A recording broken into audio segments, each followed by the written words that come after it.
Welcome to the Wednesday, right here smack in the middle of the week. Thanks for joining us. Hope your morning's off to a good start. What day did you think it was?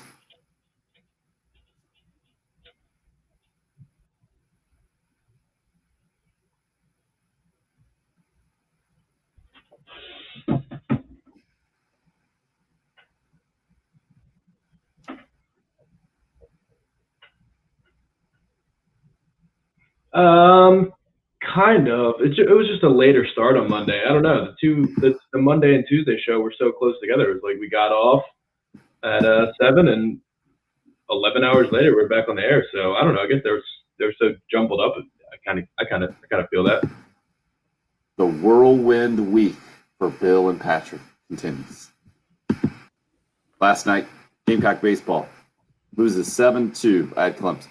Tigers avoid the sweep in the series, and the Gamecocks don't exactly fly into the end of the season there, coming off the extra innings win against Mississippi State to avoid that sweep at home in the SEC series. We're hoping to get the positive momentum going, and that ends pretty quickly last night. Carolina does out-hit Clemson. They do not get a hit, though, with runners in scoring position. Kick it around a little bit, and Clemson ends up winning the 7-2 ball game. Bill, what'd you make of what you saw on the baseball field last night? Yeah, a lot of opportunities for South Carolina. Obviously, the game changes on the bunt. There, the Tigers have guys on first and second. I can't remember the exact inning. It was fiddling with kids and getting kids to bed, but first and second there, and the Gamecocks kind of were in control. You get the Wes Clark home run. C.J. Weems was kind of rolling through. And I don't know if I can't remember the young man's name that he hit in the face with the baseball there, but that obviously seemed to absolutely change the momentum of the baseball game. I think it was the next play. They get the bunt down, and Daniel Lloyd tries to go to third base, and Brandon Malone can't handle it. Tigers push across 2 runs, and they end up getting third. And, Tim, I don't know. We've seen this baseball team, South Carolina's baseball team, at times get hot and be able to put up some runs in an inning. But when you see a team get up 3-4-1 on South Carolina, I think more often than not, you start to feel like that's insurmountable for this team, and you're not sure that they can fight back and get over the hump. So 3-1 seemed like a lot last night. They do fight back, get a little close, but then Clemson kind of runs off with it and ends up with the big victory. So for them to at least not be swept, to keep it from complete bragging rights from their good old papa here in baseball for 2021. The bottom of the 5th inning is what you were talking about after the top of the 5th when Wes Clark hit his 18th home run of the season to give the Gamecocks the 1-0 lead. Ended up being 4-1 Clemson going to the 8th. Jeff Heinrich hits his first homer of the year to make it 4-2. Clemson responds with 3 runs in the bottom of the 8th inning there to go on and win it 7-2. And now it's at Kentucky this weekend for Carolina, who ended up throwing 6 pitchers on the night last night. Daniel Lloyd, really the only one of those 6 who's gotten a lot of action in SEC play. Clemson not too much different, though. They throw 5 pitchers last.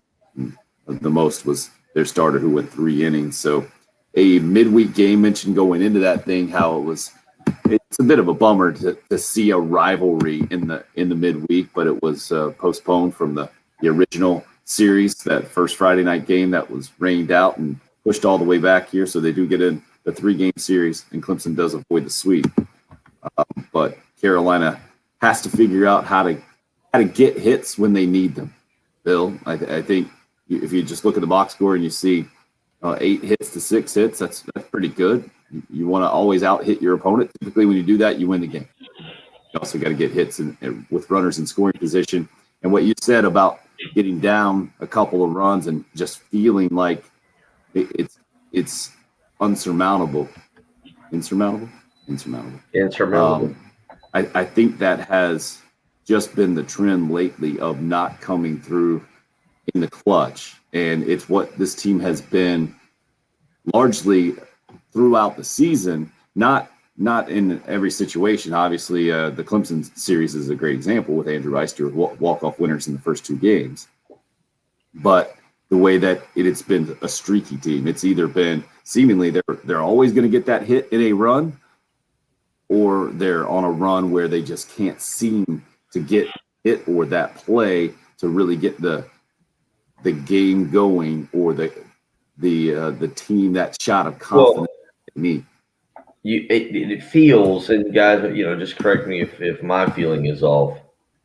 If they're down by about 2 runs, you feel they're in it. 1 run, 2 runs, you feel like they're going to maybe find a way to scratch it across. We saw that on Mississippi State on Sunday, down 3-2, scratch across the run in the 9th, get the key hit, get the key play, win in extra innings. LSU, they were down 2-0, not drastic. They score the 4 and the 7th and go on to win that ball game. It's when they seem to get down big, relatively big, and I think 3 runs is big. Obviously, what was it? I think, correct me if I'm wrong, Friday and Saturday, I want to say against Mississippi State, they were down 3-0 at the end of the first inning. Is that right? Was it 3-0? I think That's both games boxes. Yeah, I think instantly they were down 3-0 right off the get-go, and it does feel like if a team jumps on South Carolina semi-early, that's when things go a little haywire for the Gamecocks, and the bats just go to bed. 2 runs for Mississippi State in the first on Friday night, and then I believe I'm thinking maybe it was 3, maybe it might have been another 2 spot there for Mississippi State again in the first on Saturday. So that's in the 9th inning on Sunday too, right? Didn't they have that brutal bunt with no outs that just kind of screwed them over for the rest of the inning too? Like they just, I don't know, 0 for 9 with runners in scoring position is bad, and that's how they've been kind of. Like I think also to win the game of the 11th, I think was Heinrich scored from first too, didn't he? So it wasn't even in scoring position. So just kind of brutal to be that bad with runners in scoring position. Yeah, and so I think Tim, you mentioned it yesterday. I think Patrick and I have mentioned it multiple times. With going back to Friday, this team is by and large not a good hitting team. By and large, now there are stretches, and Patrick had a great point Monday when we were talking. They were down again. Correct me if I'm wrong. I'm not going back and staring at the box score. I believe they were down 9-1 through 5 or 6 on Saturday through Saturday. Right? Does that sound right? Again, I have to go back and look. I believe it was 9-1 through 5 or 6. Well, then they do outscore Mississippi State 9-3 over the next, or 9-4, I believe, over the next 15 innings.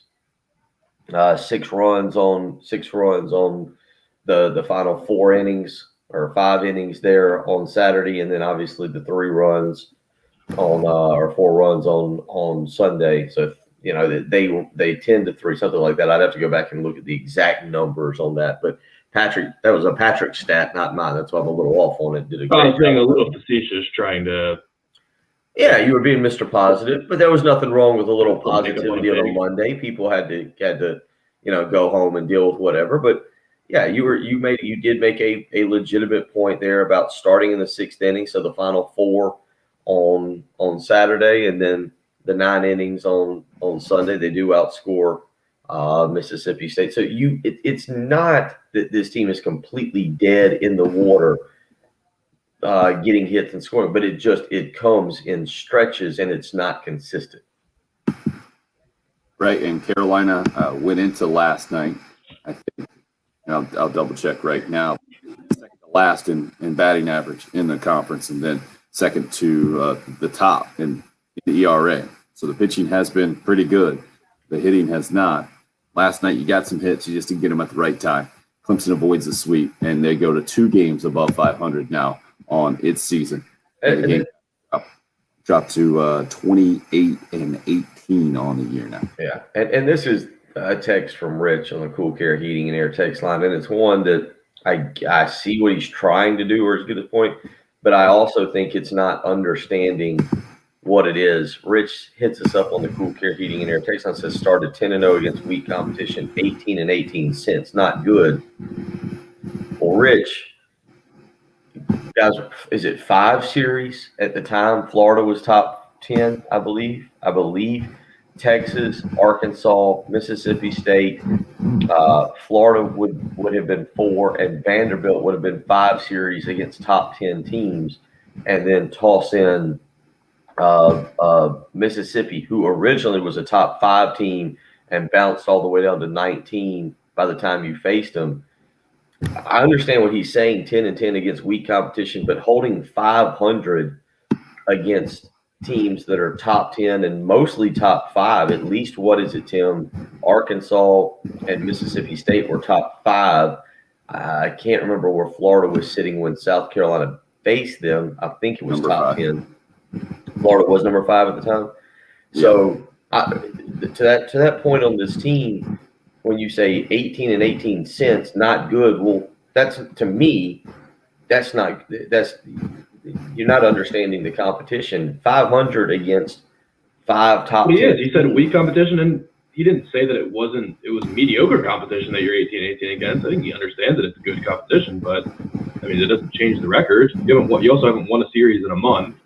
Well, but this is to the point that I think all of us agreed on yesterday.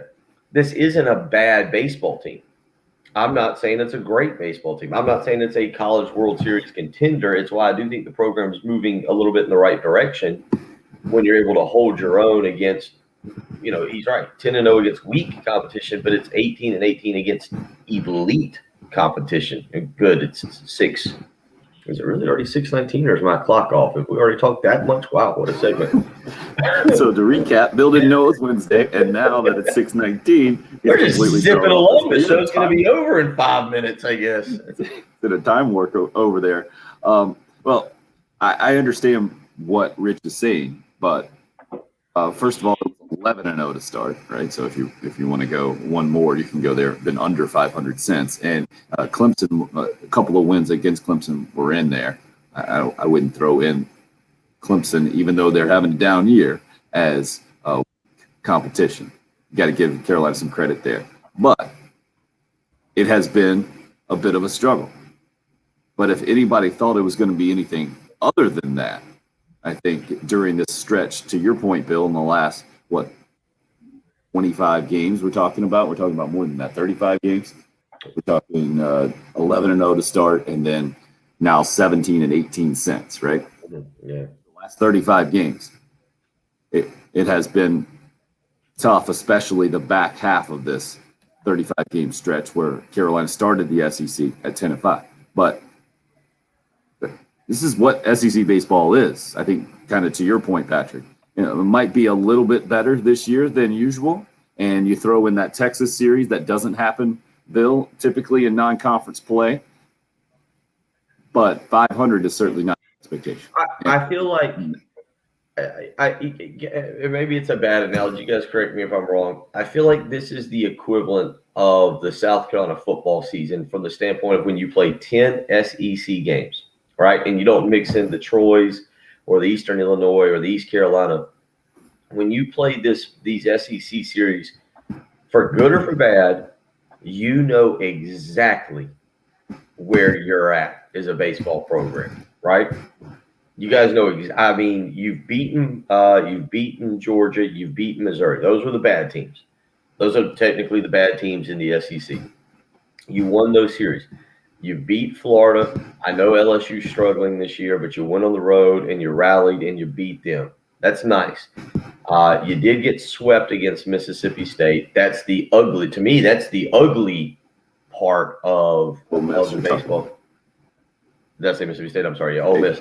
Yeah, you got swept in Oxford. That's the ugly part. But you also had that sweep against Florida that you kind of hold up on the other end of it. I'm not trying to say that this team is great. Please do not mistake my words for, hey, South Carolina baseball is elite again. Boy, we're really making use of the word this week. But I do think you look at this team and you say, hey, they're a good team. They're not a bad team. I think there's still been improvement in this baseball program. We don't know what last year would have been. I believe, Tim, they were 16-4, 12-4 when COVID hit. I think it was 16-4. But you definitely want to see them take the steps to get back to being elite. And so while there have been frustrating parts to this season that I totally agree with fans on, the bats, certainly the way they go silent and just disappear, that is a part that is concerning. But I also think, last night aside, you'd love to sweep your rival and hold that kind of bragging rights. I think you look at this team as a whole and say, hey, it's not been a bad season to date. Now, 7 games left, 2 SEC series. We'll see exactly what happens. Certainly, you lose all 6 SEC games and you're 12-18. Then the narrative in 2 weeks is entirely different. We're not having this conversation about South Carolina being a slightly above average team. It's been an interesting season for sure for Carolina baseball. It continues with 3 more games in Lexington, Kentucky, which has not been an easy place for Carolina to win a bunch of baseball games through the years. We'll continue to preview that as we move on. And this week, as we get Bill up to speed, that it is Wednesday, and it is now 6:23 in the morning. 8:03, 6,100 is the number. The old start, the old Heath Klein start to the week is fun. That was good. But yeah, we're good. We're good. Now we're aware it's Wednesday. We're aware the weather's not supposed to be particularly pretty today. It's gonna be a weird day. You guys see this? Like it's gonna be. We've had all these days in the high 70s, the low 80s. It's been beautiful. Today, like mid to high 50s. Maybe we creep into the 60s. It's like we jumped back to March. Didn't even notice. How dare you, Jen? I know you're in charge of the weather over there. Bill likes to play meteorologist. But can you confirm that he's actually correct on this one? Yeah. Yeah, it bounced around. The weather app that I use, and I've been paying far more attention, jumped up to 63 last night, and now it's back to saying basically about 57, 58, 59. I don't know what kind of day it's going to be. It's weird. But it's not. But either way, whether you want to say it gets up to 63 or it's low or high 50s after all these beautiful days we've had, bundle up, everybody. It's going to be weird. Then it gets back to 70s. That's how people get sick. Can't take the boat out today, Jen. I can get into a big whine about that.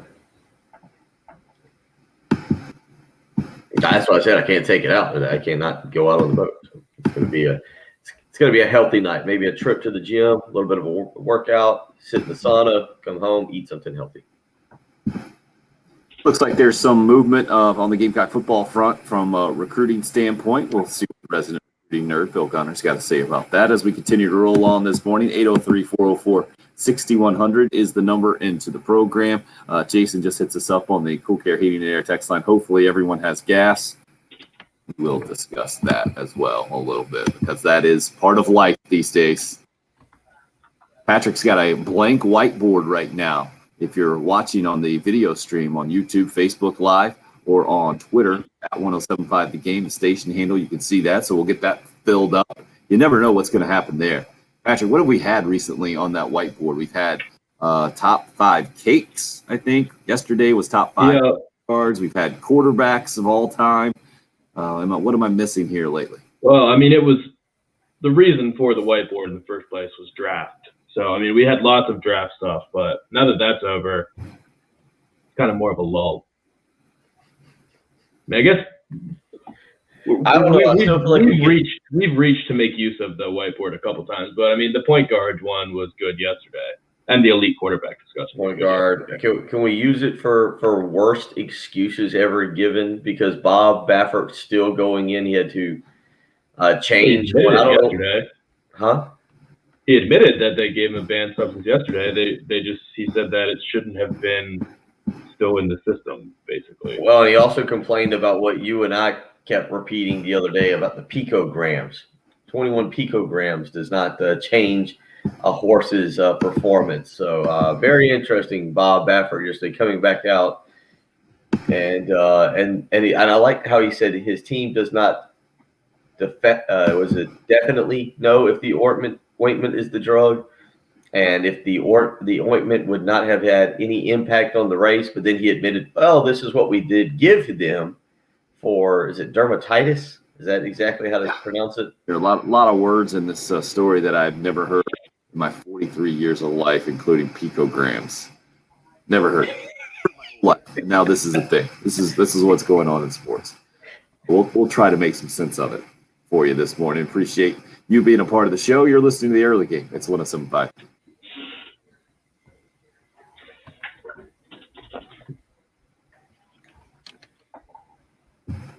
All right, we go wake up some kittens.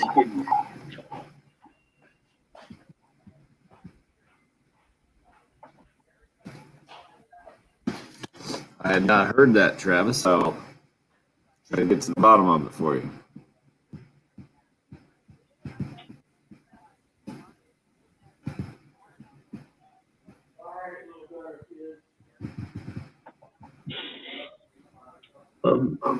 Every Circle K is completely out of gas.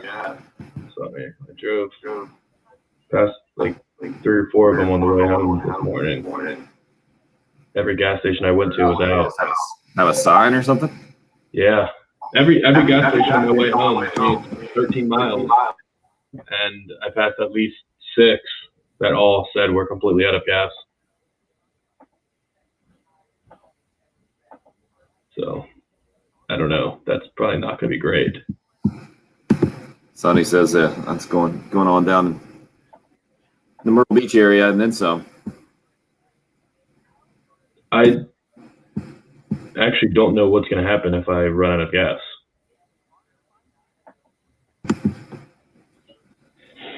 They get in great shape. I have half a tank left. I don't know when they're planning to.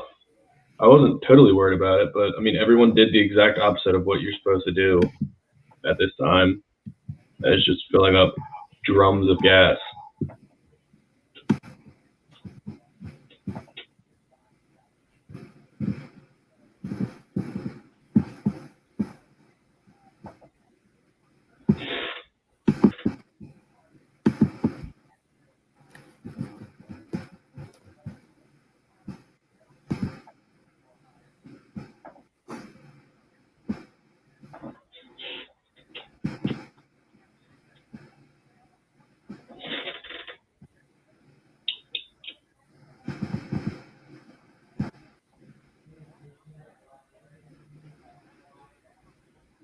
Patrick, Travis, what I'm reading right now, Gamecocks announced she was okay after suffering the injury. So did go to the hospital there in Tuscaloosa, but according to Team Speed Kills there, let's give a name to this. This Chris Novak. I'm reading on Team Speed Kills. So she was okay.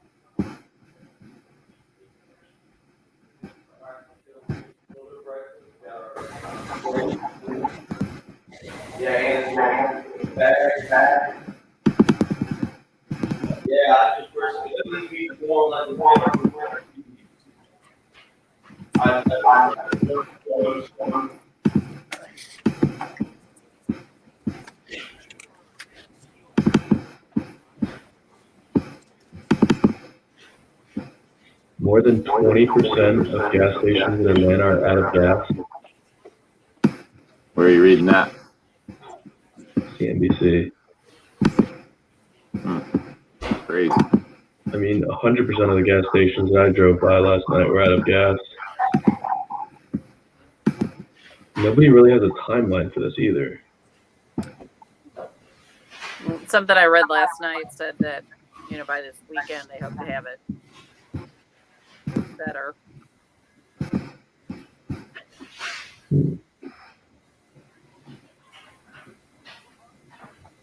Yeah, I mean, it wouldn't be an issue if everyone just went about normally and just got gas when they needed it, but everyone just took all of their gas tanks and just Yep. completely drained all of the supply. And Yeah.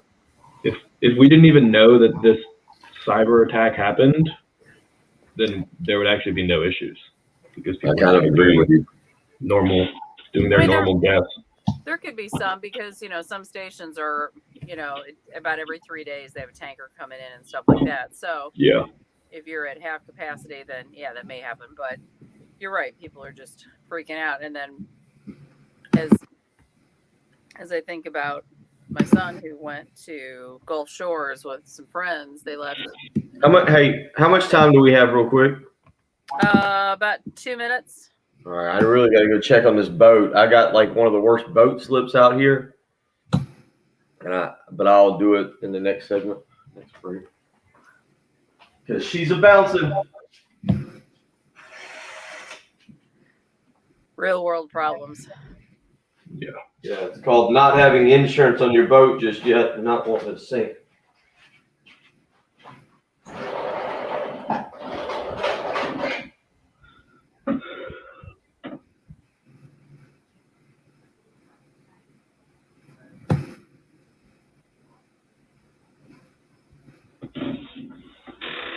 Oh man, reading more about this Colt Brennan story. Brutal. They don't have a cause, do they? Yeah. No. Ingested something laced with fentanyl, his dad said. Oh, man. And had just tried to enter a detox program, but was turned away because they didn't have any beds.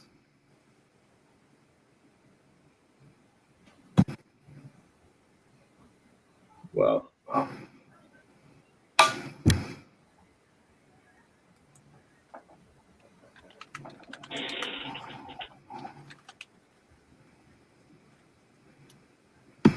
Hear you, Anthony.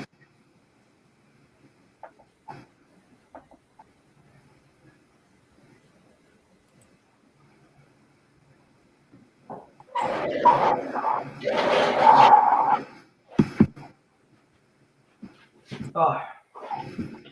All right, she looks okay. This is what having coffee will do for you in the morning. We'll make Little your bit of boat energy. okay. Huh? All right. Head it back in. Jen, can you play something from the game last night? I know Dave had a couple things. Yep. Thank you.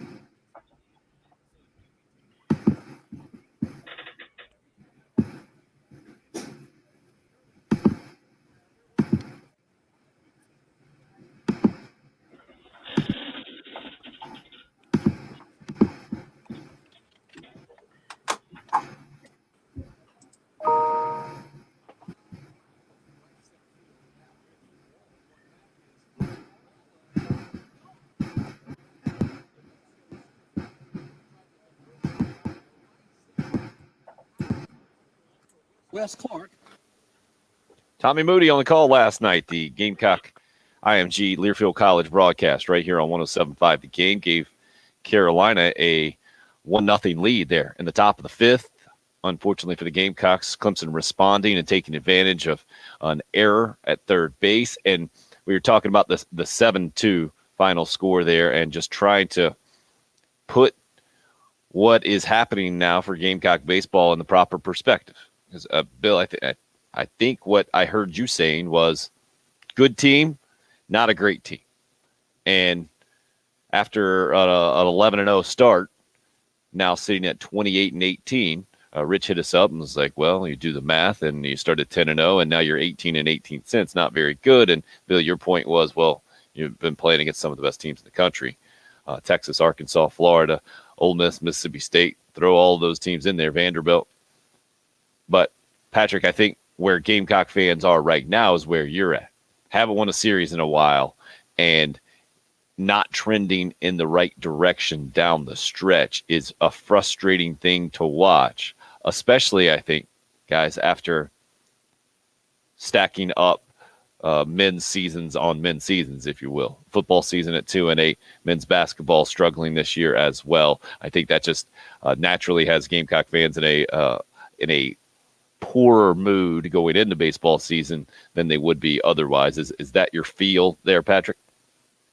Yeah, I mean, like, we're putting it in perspective. Like, yeah, they're not a bad team, but nobody expected them to be a bad team. When you start out 10-0, when you sweep Florida, people expect you to be a good team. So, I mean, I don't think that makes anybody feel better to say, well, the teams they've lost to are good teams. I mean, well, that's fine, but you got to make up for it. Then maybe you got to sweep. If you don't like sleepwalk into game ones all season long, I'm looking through their schedule. They haven't scored more than three runs in a game one all season long, except for the Florida game one, which went to extra innings as well. So, I mean, you're leaving a lot of wins out there too. Like, sweep Missouri, sweep Georgia, do whatever you do. That'll make up for you losing series against the great teams. But I mean, when your expectations are Omaha, doesn't make anybody feel better to say, well, yeah, 18-18, but you're losing to top 5 teams. I mean, you expect to be one of those top 5 teams. So it's not really, I mean, I guess it's perspective, but it's not making anybody feel better. Well, this is interesting, Tim, to hear Patrick say that, because Patrick, it's not that I disagree with you, but I feel like some of the mentality and it got when you start 11-0, and then when you sweep Florida like South Carolina did, it builds a little bit. But Patrick, you weren't around at the beginning of 2010, and even prior to that, because South Carolina was really good at baseball prior to that. But when you start that the way you start, I think people think you're back, Tim, to being that dominant program in the 2000s that went to, what did we say, 6 World Series and I think about a 12-year stretch. Mm-hmm.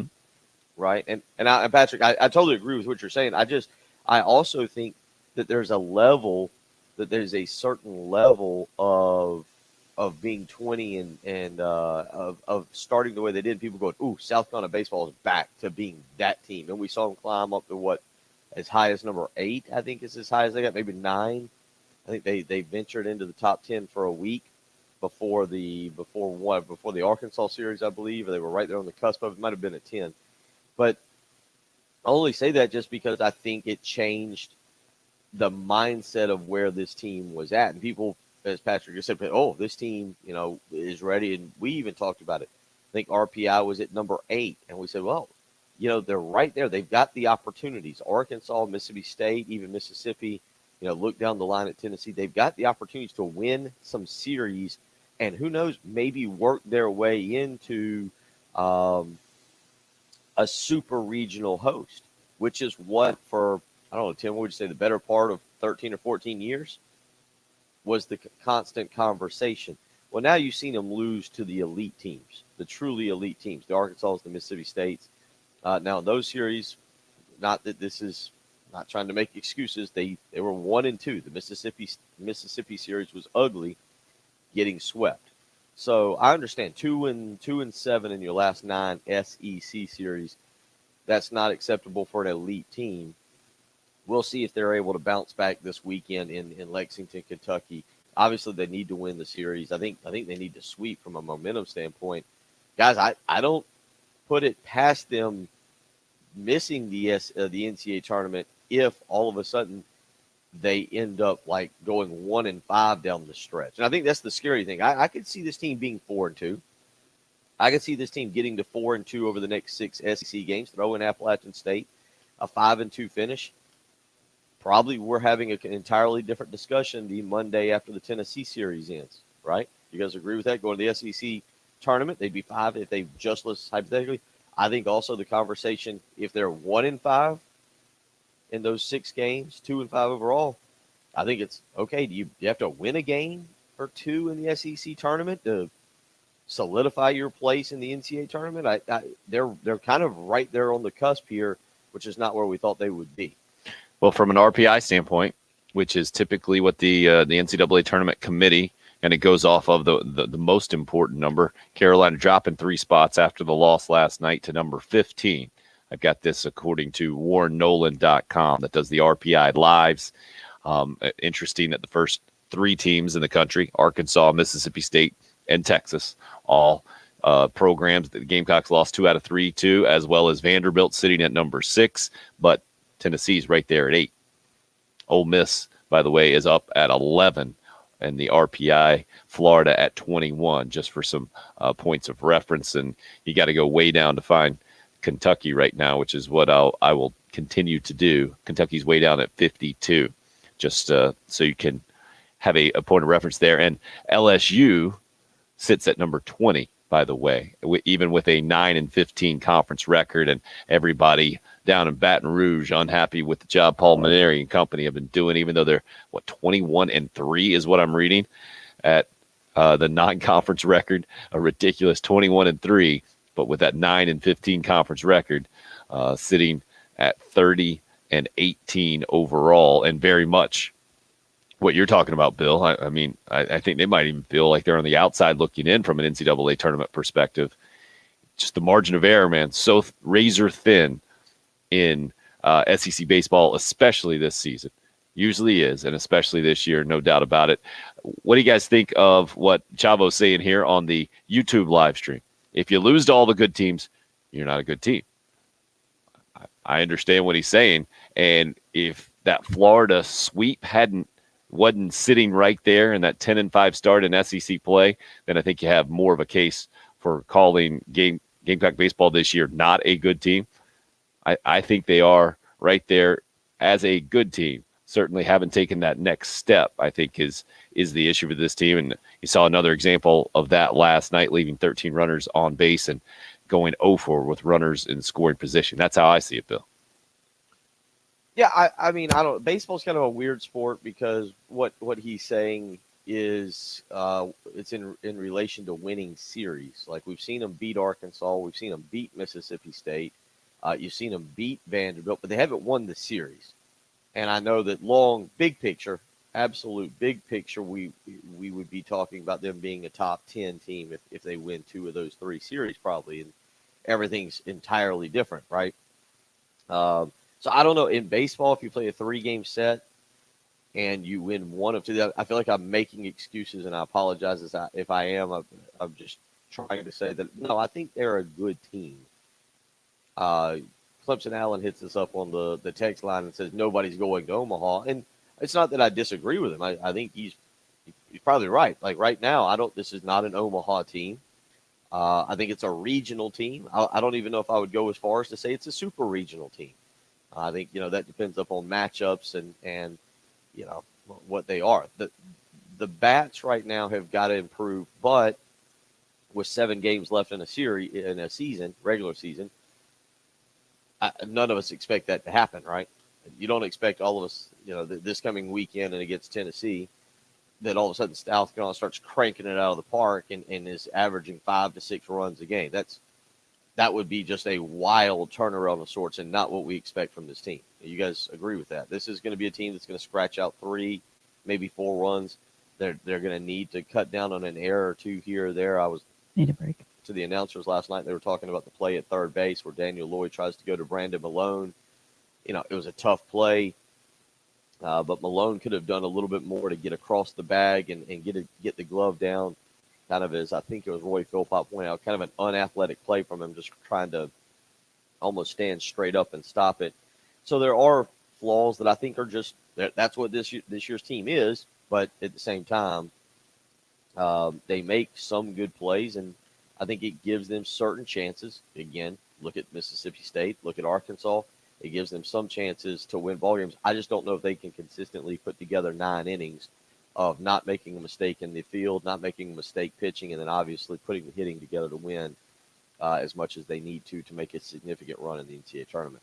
7-2, the final score. Clemson over Carolina last night, and now the Gamecocks go to Kentucky this weekend at home against Tennessee to finish up the regular season. 803-404-6100 if you would like to weigh in. You're listening to the early game here. It's 107.5 The Game. The home of the Gamecocks. New head football coach, Shane Beamer. I'm a process-driven person, and we're going to get started day one, advancing this program and making it better. 107.5 The Game. I know it's cliche, but it's the truth. Welcome, Coach.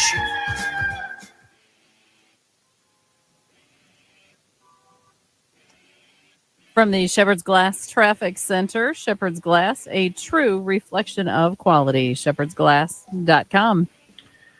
Chris, Still a tie-up Chavo, Longtown Road Sonny, at other Clemson Chris, Road due to an when earlier Tim mutes accident. our mic And traffic during lights the break, continue can to y'all still malfunction hear at us, or Langford because Road the mic is at muted, Highway 1, or do y'all right lose there at complete Main Street. I'm sound sorry. on the at live Main stream to Street, so hear the Langford show? Road. Does anybody know? Only me. If he mutes our mic, then you can't hear all of us during the when we go live portion. Or Tim, is it because audio is running back through from the radio, they're able to hear us? Is that how it works? Yeah, that's the only time I'm muted. Okay, gotcha. All right, cool. Or when you may be talking on the phone right before I go live on the live stream. I muted you this morning on that.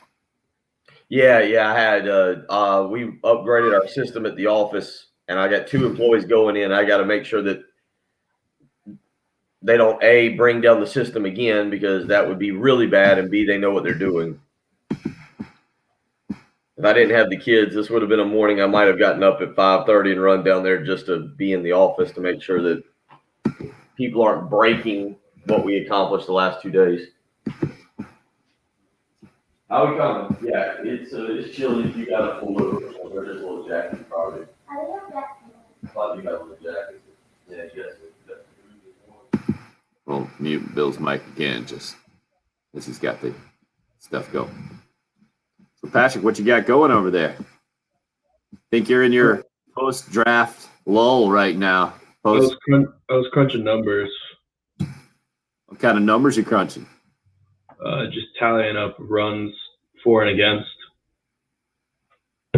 For Gamecock baseball? Yeah. What do you got? Anything good? Do you think we've scored or given up more runs in SEC play? Giving up more runs. There's a very real chance that I crunched these numbers wrong because I was doing it just scrolling through the record. I guess I should probably double check if I'm going to bring this up on the air.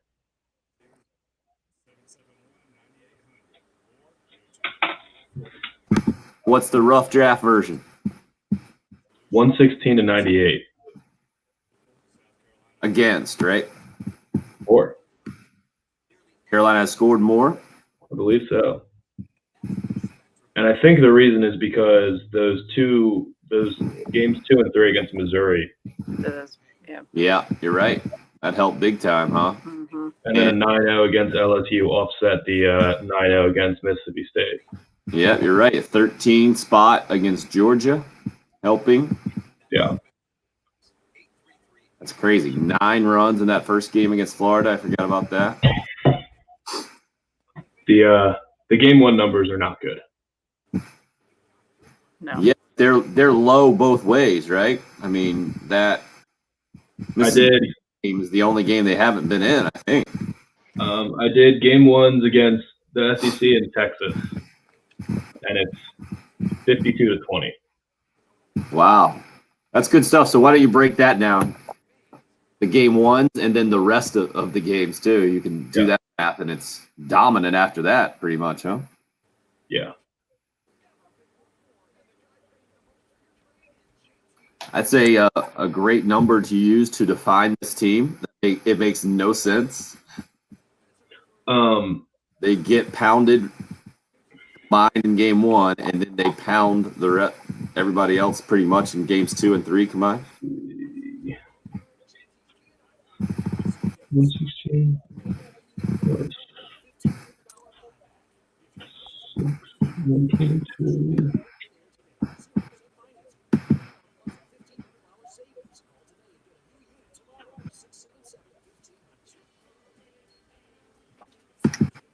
How about Ted Yeah, McMahon?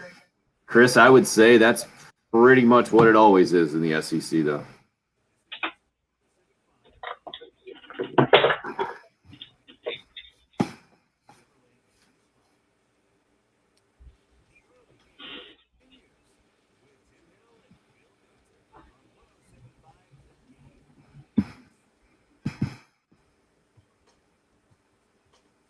Yeah, that's right.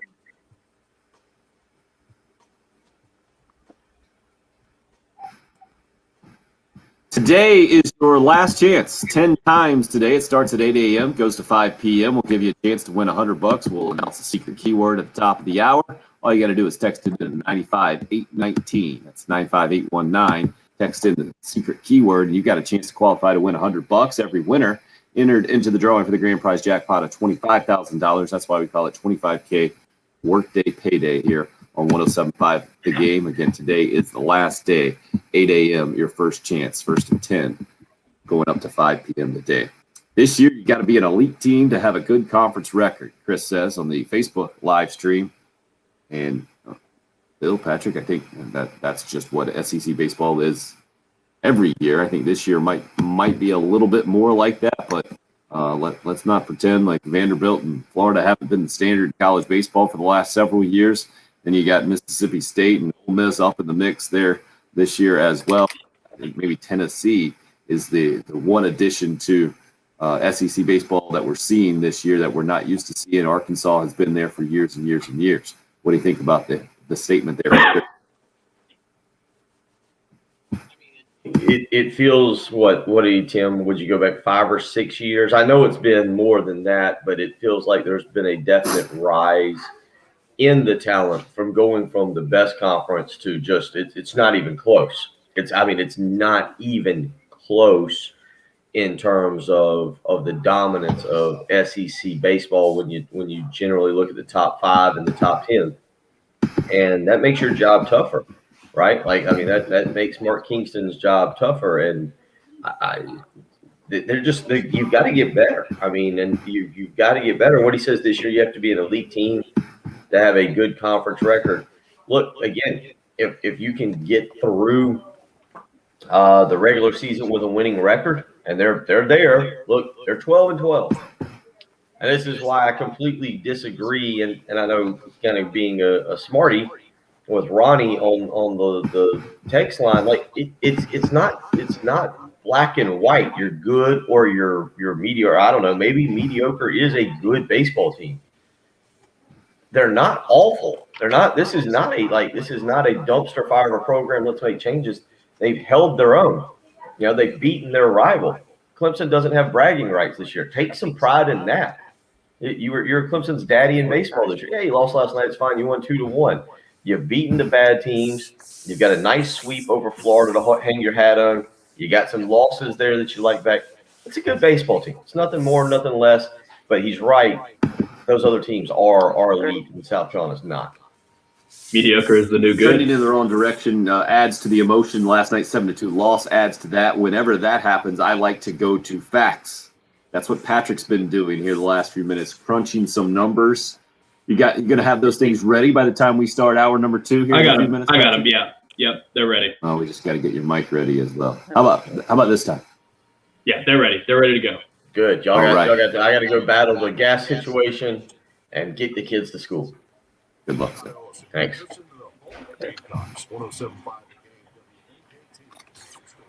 All right, we're running good over here. We're running strong. So I'm gonna there'll be a zoo out there, and I'll be back. Good luck, sir. Thank you.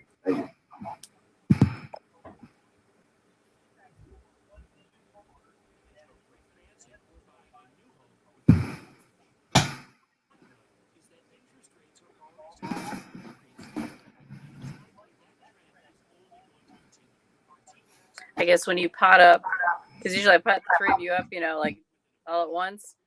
But if you pot up the net computer, yours and Bill's, it's not going to do a darn thing for Patrick's.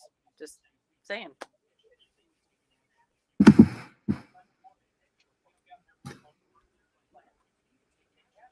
It happens. I think the angle that Patrick puts his video on a lot of times is from the side, so you can see that whole board. Oh, yeah. I should probably do that. That shows people the highly intricate operation you're dealing with back there.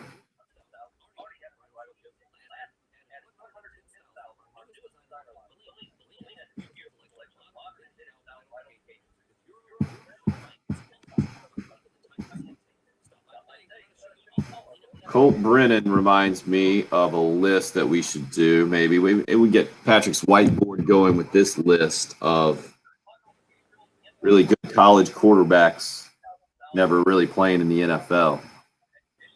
That Colt Brennan story, unfortunately, reminded me of that.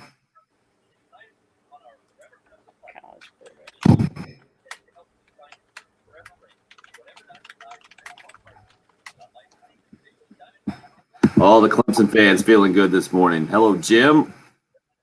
Neil.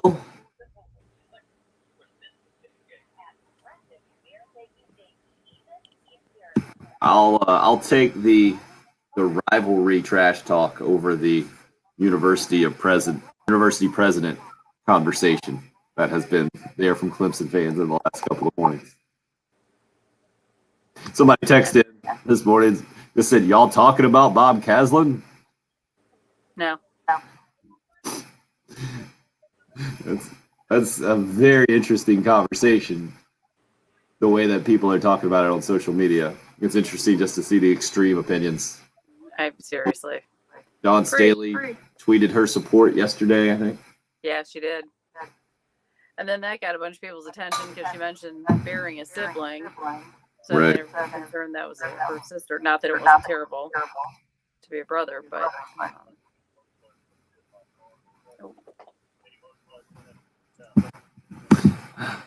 I think what he might have meant was a mediocre SEC team is a good team in college baseball, but I am not fluent in Gunterese, Rodney. no, thank you. So glad. I feel like it's they say receptive language is much higher than expressive language, so you can understand things a lot more than before you can actually say them. So I feel like I'm pretty good with my receptive Gunterese usually. I will never be fluent in expressing that language. And again, that's okay. Oh, I'd be very concerned if it was otherwise. Yeah. I think mental health days and all that would apply. Patrick, you just get some new coffee there? Yeah, and I needed to switch laundry. Attaboy. Productive this morning. Need to be productive here. Make sure we get the right keywords going.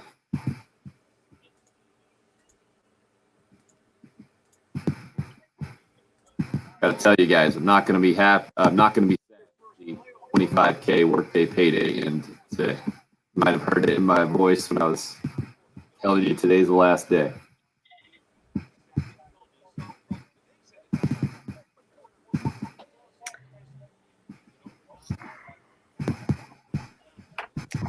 Yeah.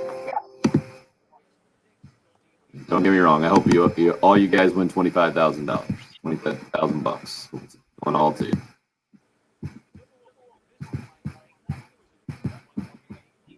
It's weird they're putting like random dates out for the NFL schedule.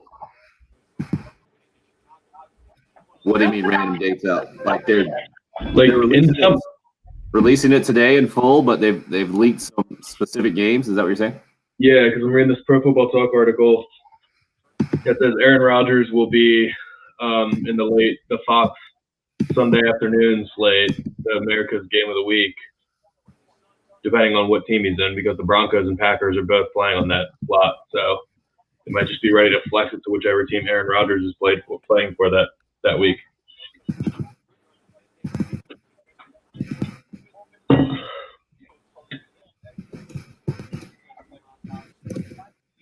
So, Patrick, my thought was maybe you go one side of the board with these numbers that you've come up with, and the other side of the board, good college quarterbacks who never made it in the NFL. Best college quarterbacks ever. Okay. Is this in honor of Colt? Yeah. He was a Redskins legend because he just tore up the preseason every single year. Oh, that guy, huh? Yep.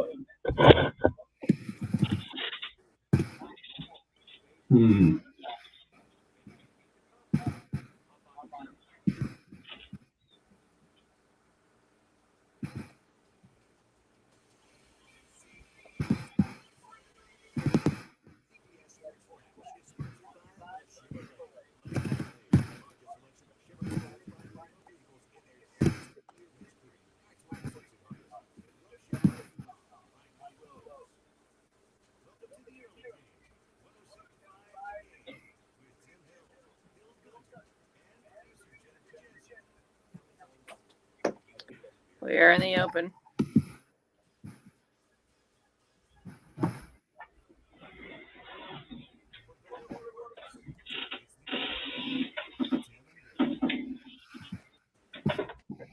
Guess right. Doing our best to make it the better version this morning. Thanks for joining us. Hope your Wednesday morning's off to a good start as you get the 7 o'clock hour going.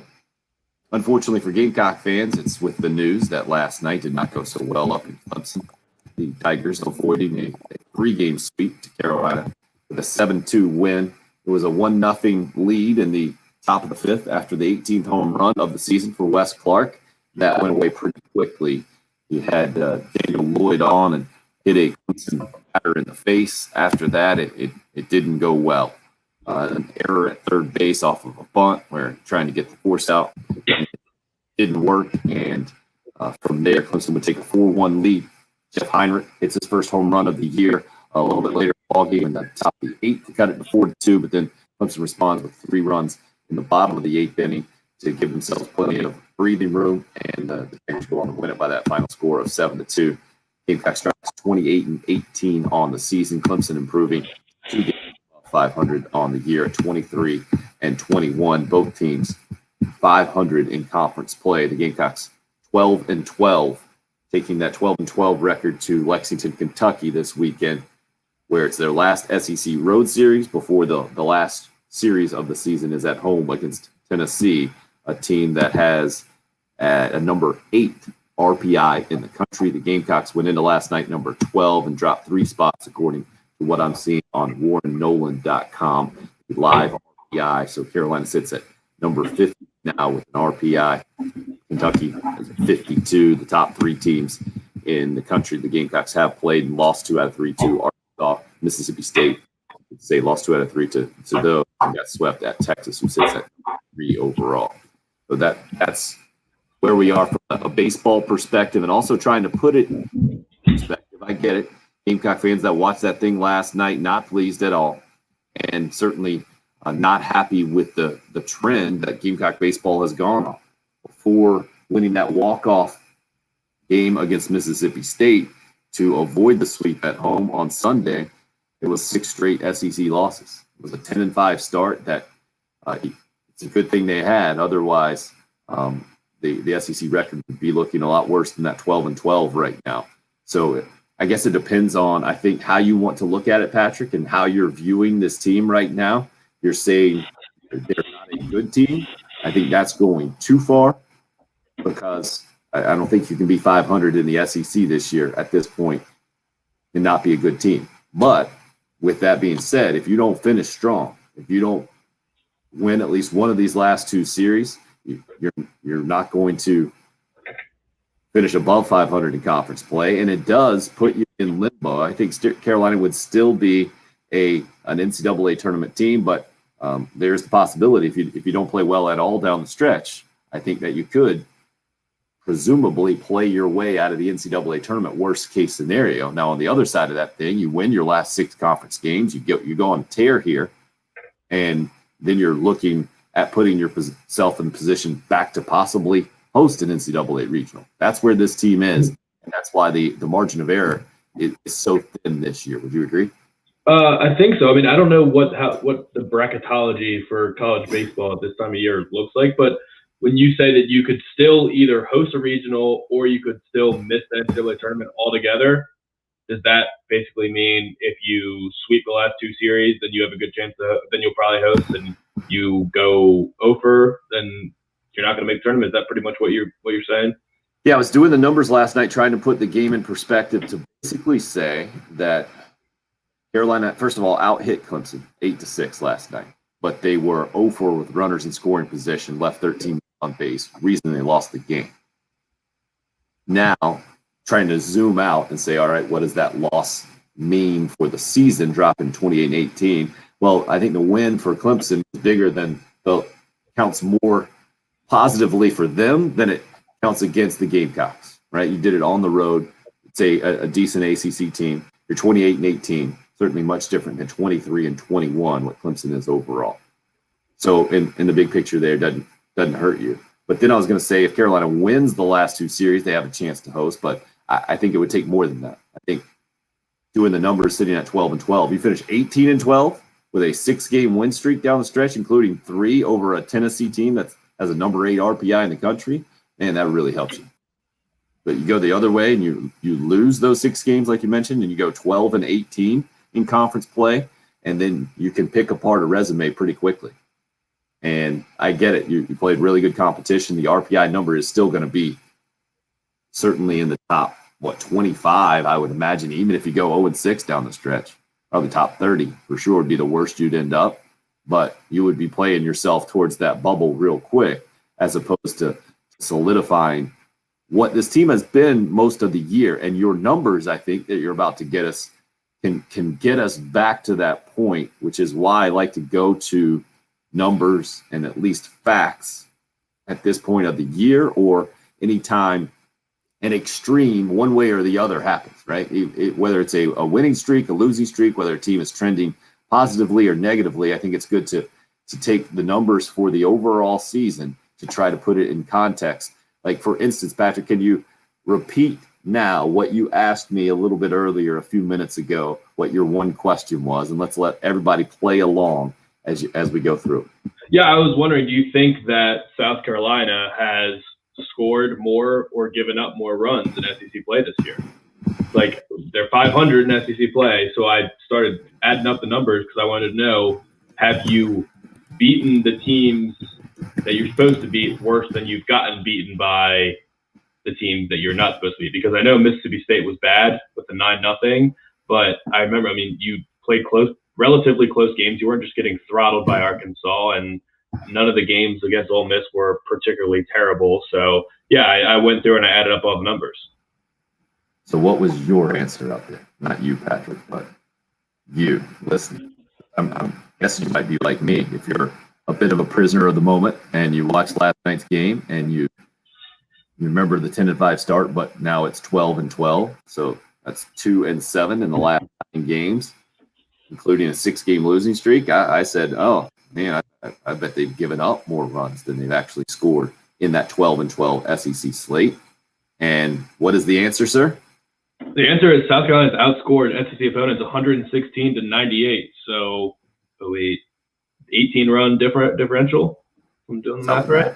Solid math. Yeah.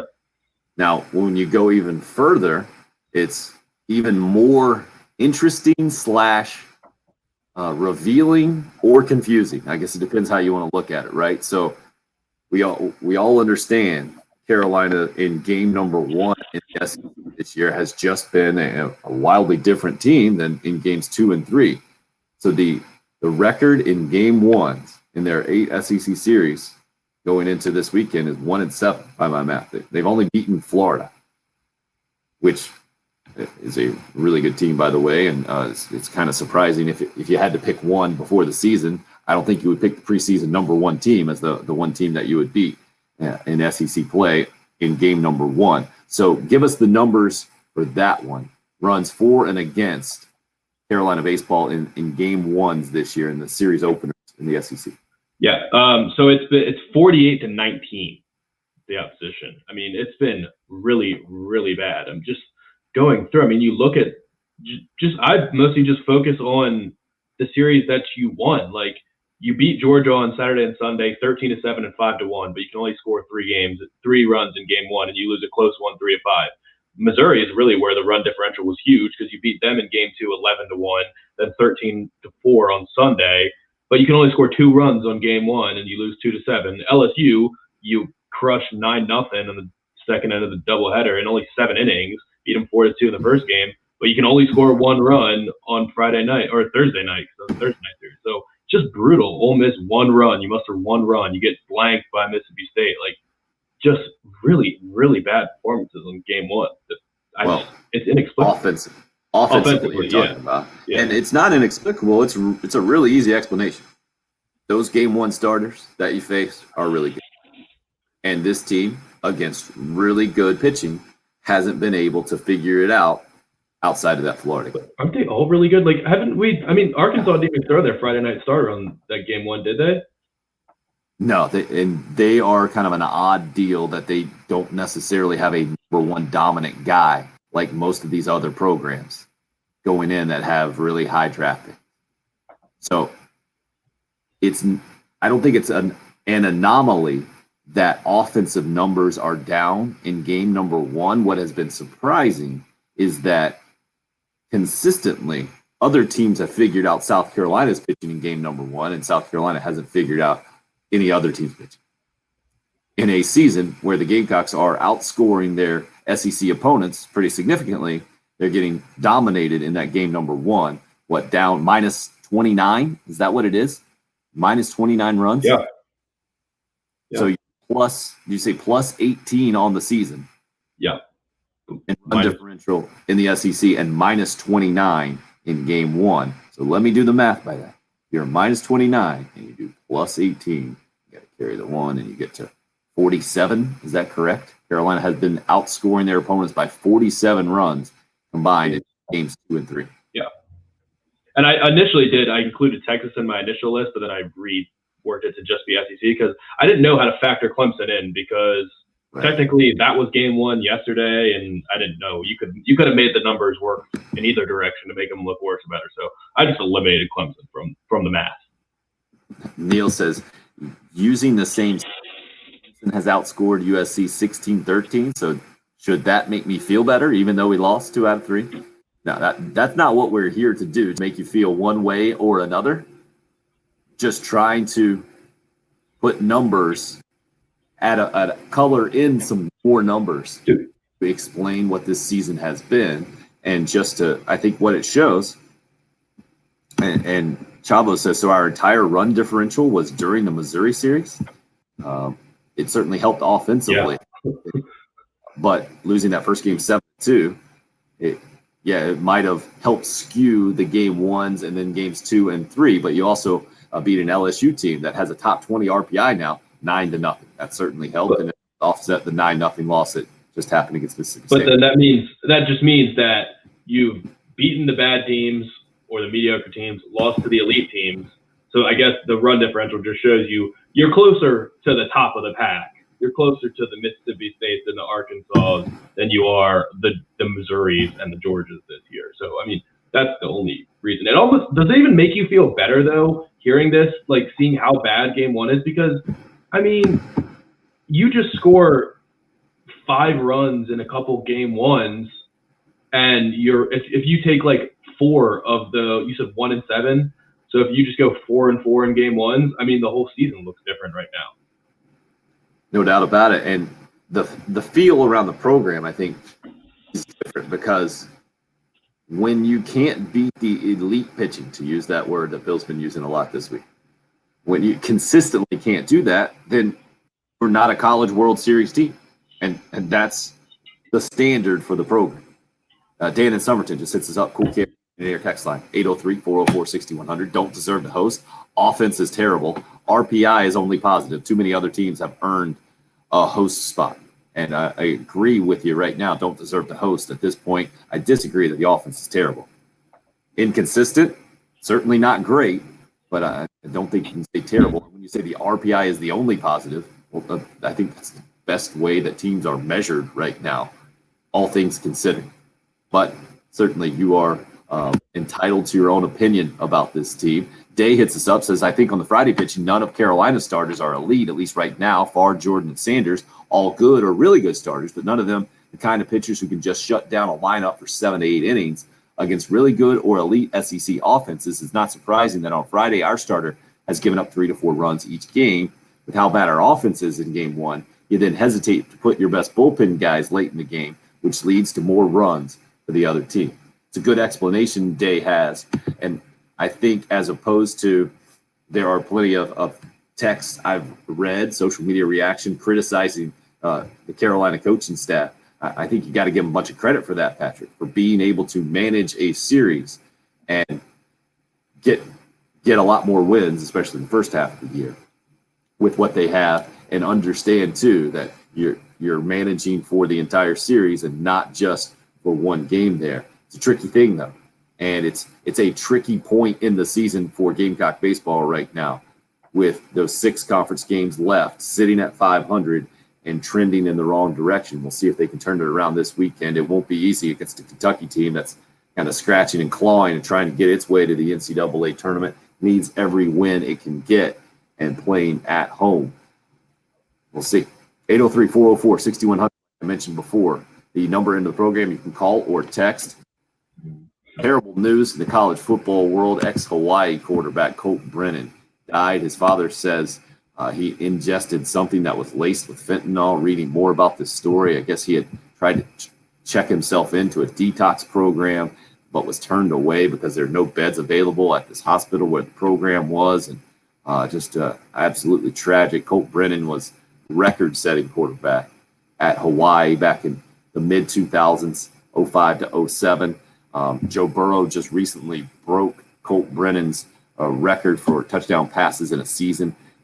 8 is what Brennan had that Burrow broke a couple of years ago. He's 4th all-time in career touchdown passes in college football. Got me thinking about the best college football quarterbacks who didn't go on to have success in the NFL. Interested in hearing some of the names out there. Would love to hear from you this morning. Up and rolling on the live video stream as well. YouTube, Facebook Live, Twitter, the station handle at 1075 The Game, where you can find us there. That live video stream sponsored by Buford Lending. You're listening to the early game here on 1075 The Game.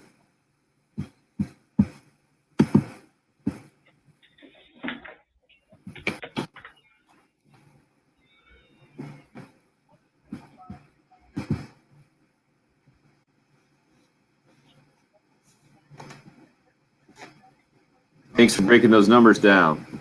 Yeah.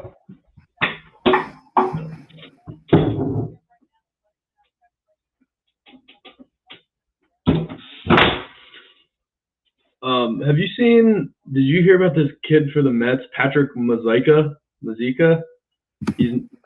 I'm not. He's never registered.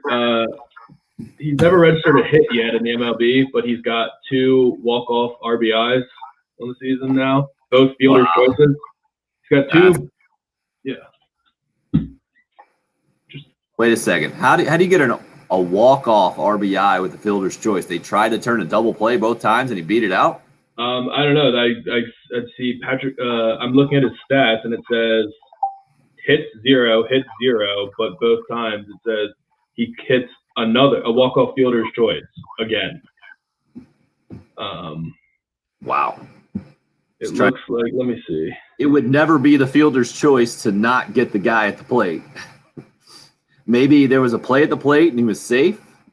Let's see. They didn't give him a hit. I don't know. Weird. The first one was, it was just a tiny little blooper, and the pitcher charged and tried to slap it forward with his glove to the catcher, and the catcher just missed it. And then the second one was he hit it to first and play it. Yeah, they didn't make the play at the plate. Wow, that's crazy. They didn't give him a hit for either one, huh? Yeah.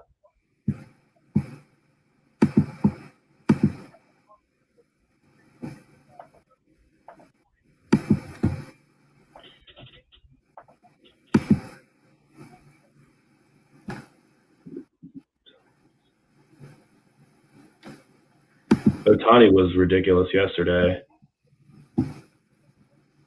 He struck out 10 Right. in 7 innings, and then they just moved him to right field so that he could stay in the lineup, and he had 4 hits. He leads the league in homers too, I think. That's outrageous. I mean, that's high school little league stuff. All right, thanks, bud. Head on out. Head on out to the outfield because you're the best player on the field. We have to have you out there. Oh, actually, Acuna took sole possession last night. Right, so leads the American League. Is that where he's Leads the at? American League, yeah. Tied with JD Martinez. With 10, is that right? And Acuna's got 11? 10, yeah.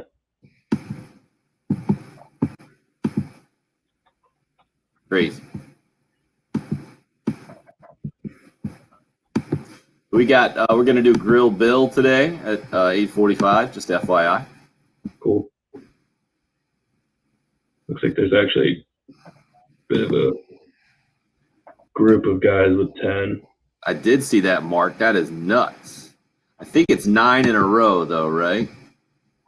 9 games in a row, and he's got 11 and 10. You're saying? Who's this?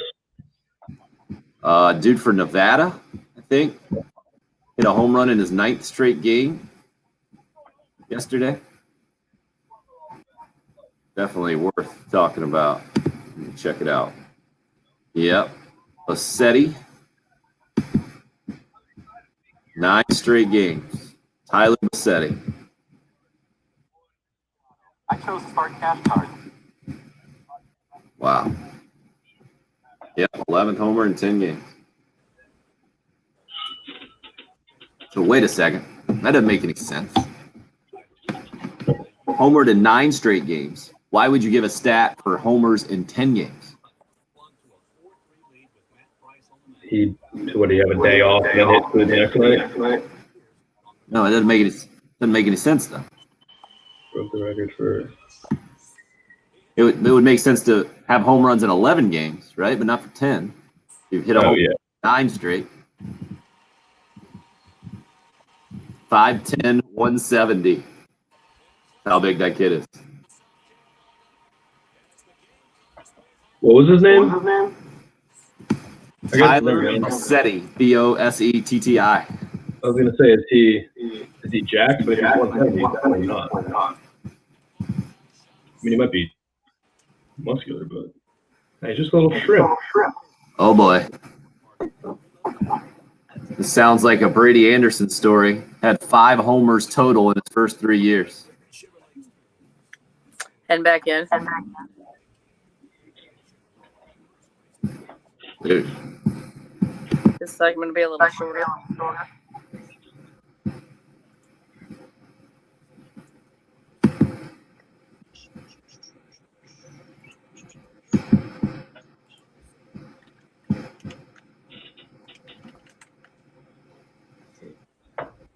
Yes, Rip. Great list. I love that whiteboard. Anthony from Kershaw, we're forever in your debt. Patrick Perrette, @_Patrick Perrette, where you can find him on Twitter. Been talking all baseball this morning. Clemson, a 7-2 winner last night at Doug Kingsmore Stadium up in the upstate. The Gamecocks dropped the 3rd and final game of that rivalry series after winning the first 2 in walk-off fashion earlier this year. Seems like forever ago. That's how the college baseball season always works. It's really hard for me to – there's so many games to think back to the beginning of the season, and teams change so much. Conference seasons take over and really dominate. And now the Gamecocks sitting at 12-12. It's even harder for me to remember the 10-5 start in the first half of conference play. But this one kind of disjointed because the first game of the series was postponed because of bad weather up in Clemson way back in, March? And now postponed it to last night, where Clemson not dominant by any stretch of the imagination. You look at 7-2, and certainly that's a thorough win. But Carolina with 8 hits to Clemson's 6, just over and runners in scoring position, left 13 runners on base. Seems to be a bit of a trend here recently, and that's why we went back to the numbers. And Carolina still actually outscoring SEC opponents with their 12-12 conference record. It's just that first game has really gone the other way. Someone hit us up on the text line and said that actually makes them feel better right now. This is Justin from Gaston. Good to hear from you, Justin. First text into the program, 803-404-6100. By the way, if you want to hit us up, you can call or text that number. Hearing the Friday stats helps me because it shows me we have the potential to fix whatever the problem is in the opener.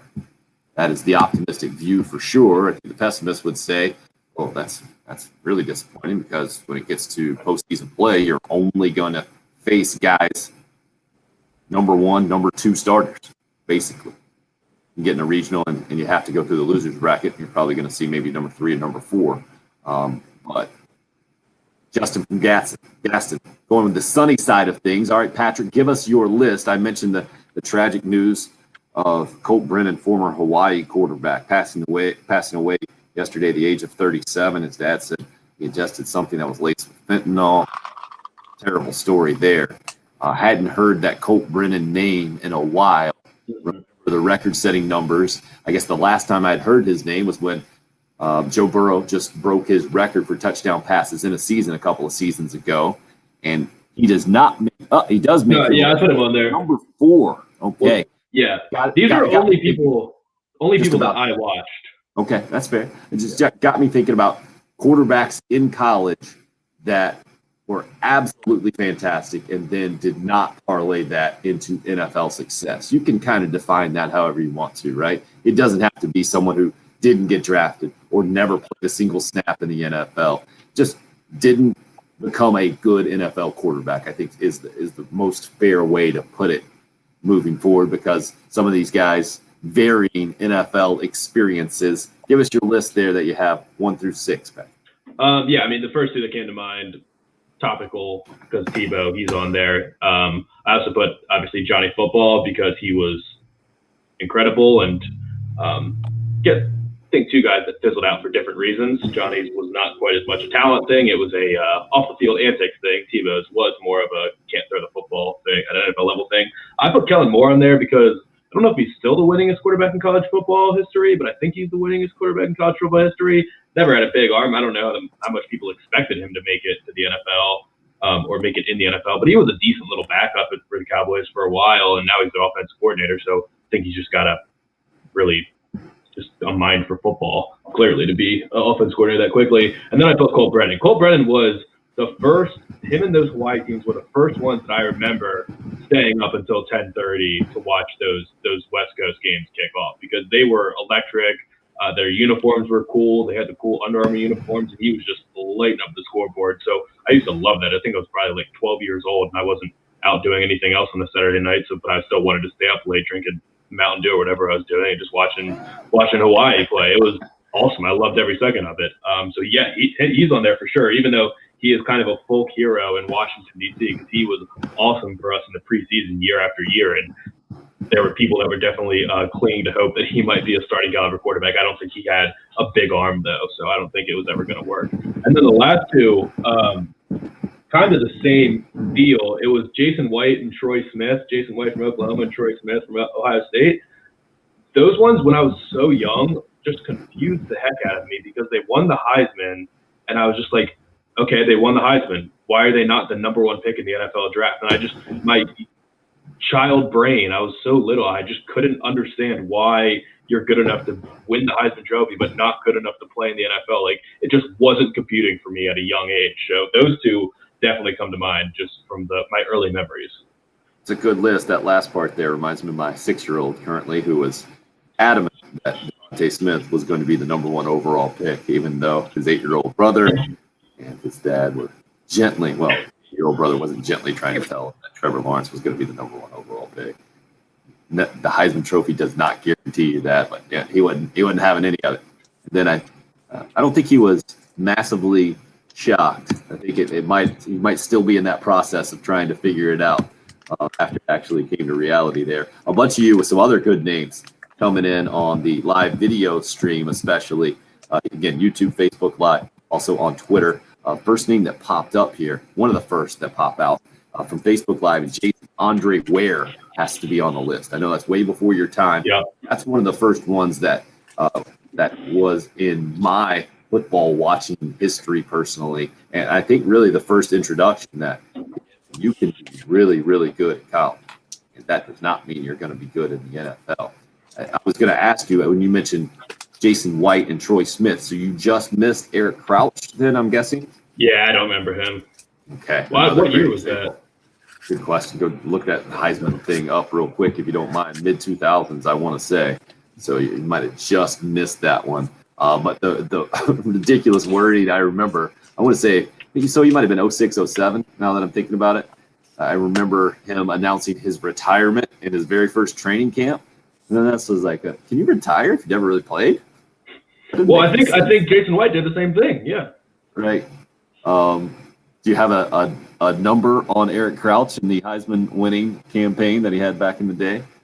Still working on that. As you do that, a list of Florida quarterbacks. 2001. So that was wow. So way off there. Chavo goes with Tim Tebow, Rex Grossman, and Danny Werfel, the trio of Florida quarterbacks. Rex Grossman played in a Super Bowl with the Chicago Bears. Made a lot of money.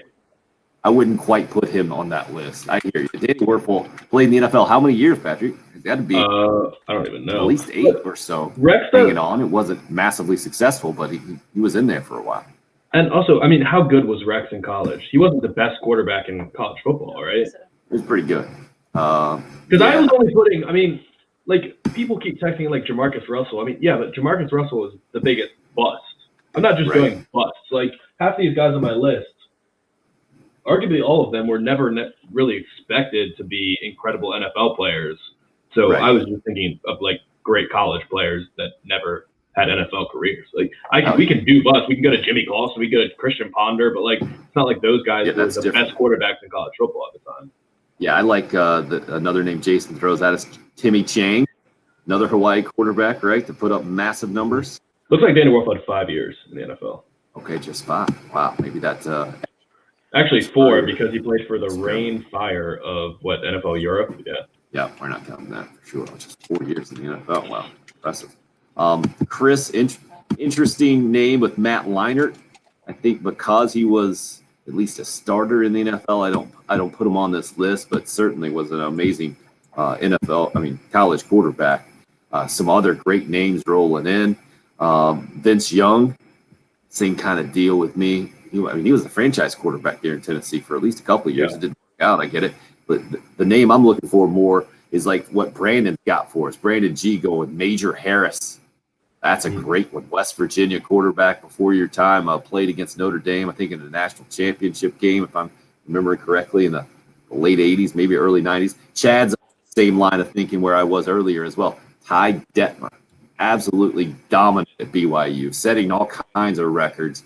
Was in the NFL for a long time, but never as a starting quarterback. Always was the consummate that you wanted as your backup quarterback to basically run your quarterback room. Mm-hmm. And he was going to be the guy that was that extra coach that happened to be on staff who could come in spot duty and be okay for you. Jared Lorenzen and Pat White. Yeah, James Pat White Hayes is a hits us great up one. with. Pat White's That a is a great great one. Yeah. He was also Good. on Washington for a couple training camps and was really good. Basically, we're just go all Redskins quarterbacks. Yeah. Say. Yeah. Preseason superstars. Got to take a quick break. We see you hitting us up on the Cool Care Heating and Air text line, that number 803-404-6100.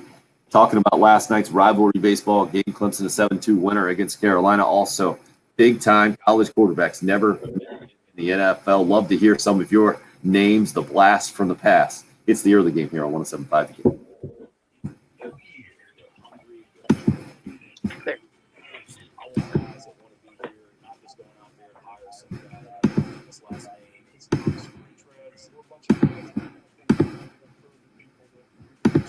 Yeah, Pat White is a really good one.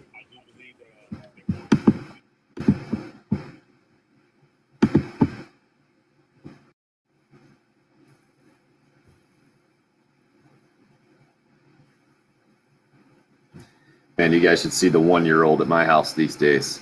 Yesterday, it was we had the big coach pitch regular season finale for the 6 and 8-year-old. My wife takes the 1-year-old out there, and he actually just sat in the stroller for like 20 minutes and didn't say anything. She said it was amazing because that dude does not stay still and runs us all over the place.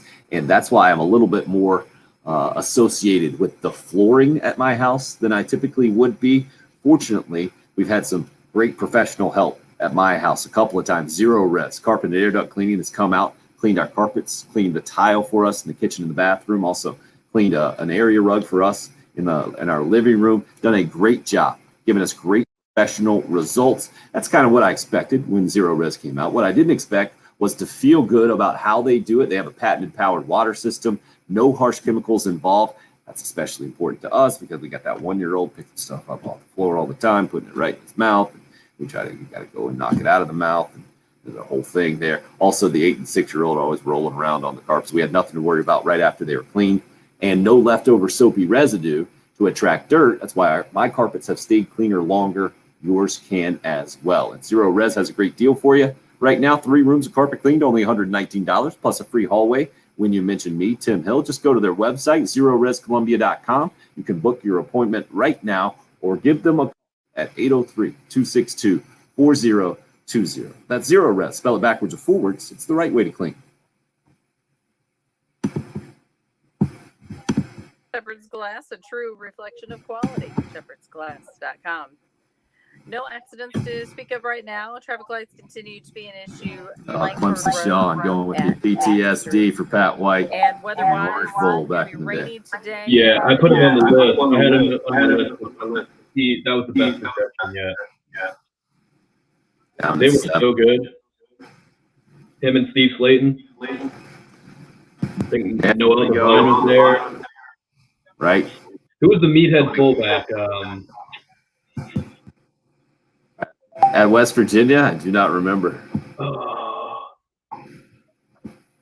Owen. Owen That's Schmidt. nice. Well Yeah. done. Yes. I just remember him. He ran out on the field and bashing his head against his helmet and played the game with just a gash on his forehead because he busted his head open on his own helmet. Psychopath.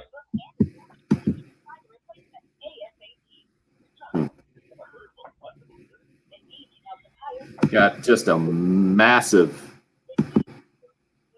index. I love it. Yeah.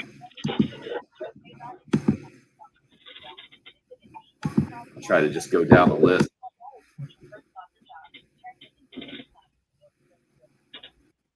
What is Mac hitting me up about? Didn't what bowl game did Pat White play Clemson in? The Orange Bowl? Didn't Geno Smith beat Clemson in a bowl game as well? I think that was Pat White. I thought there was another one. Let's see. Because Geno Smith was right after. Yeah, the Orange Bowl in 2012. Is that the game? Is that the game he's talking about?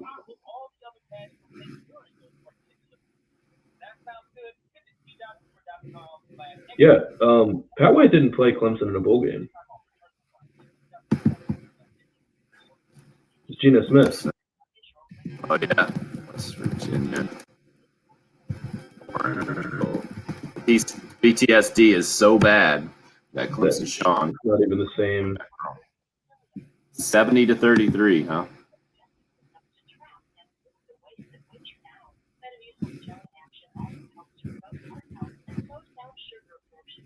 How do you not even have the quarterback's name?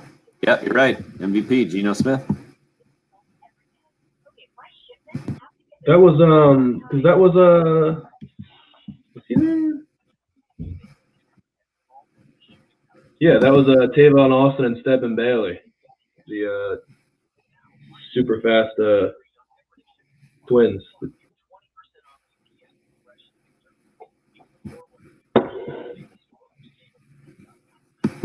Yep, that's me, Greg. That's me these days for sure.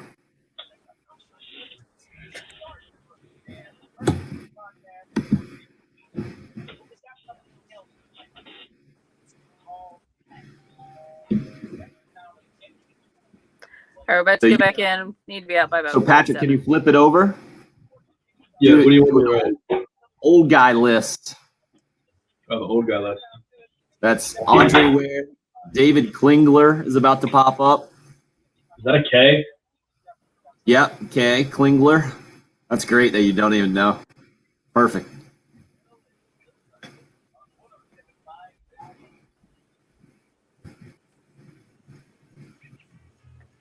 All right, you're up.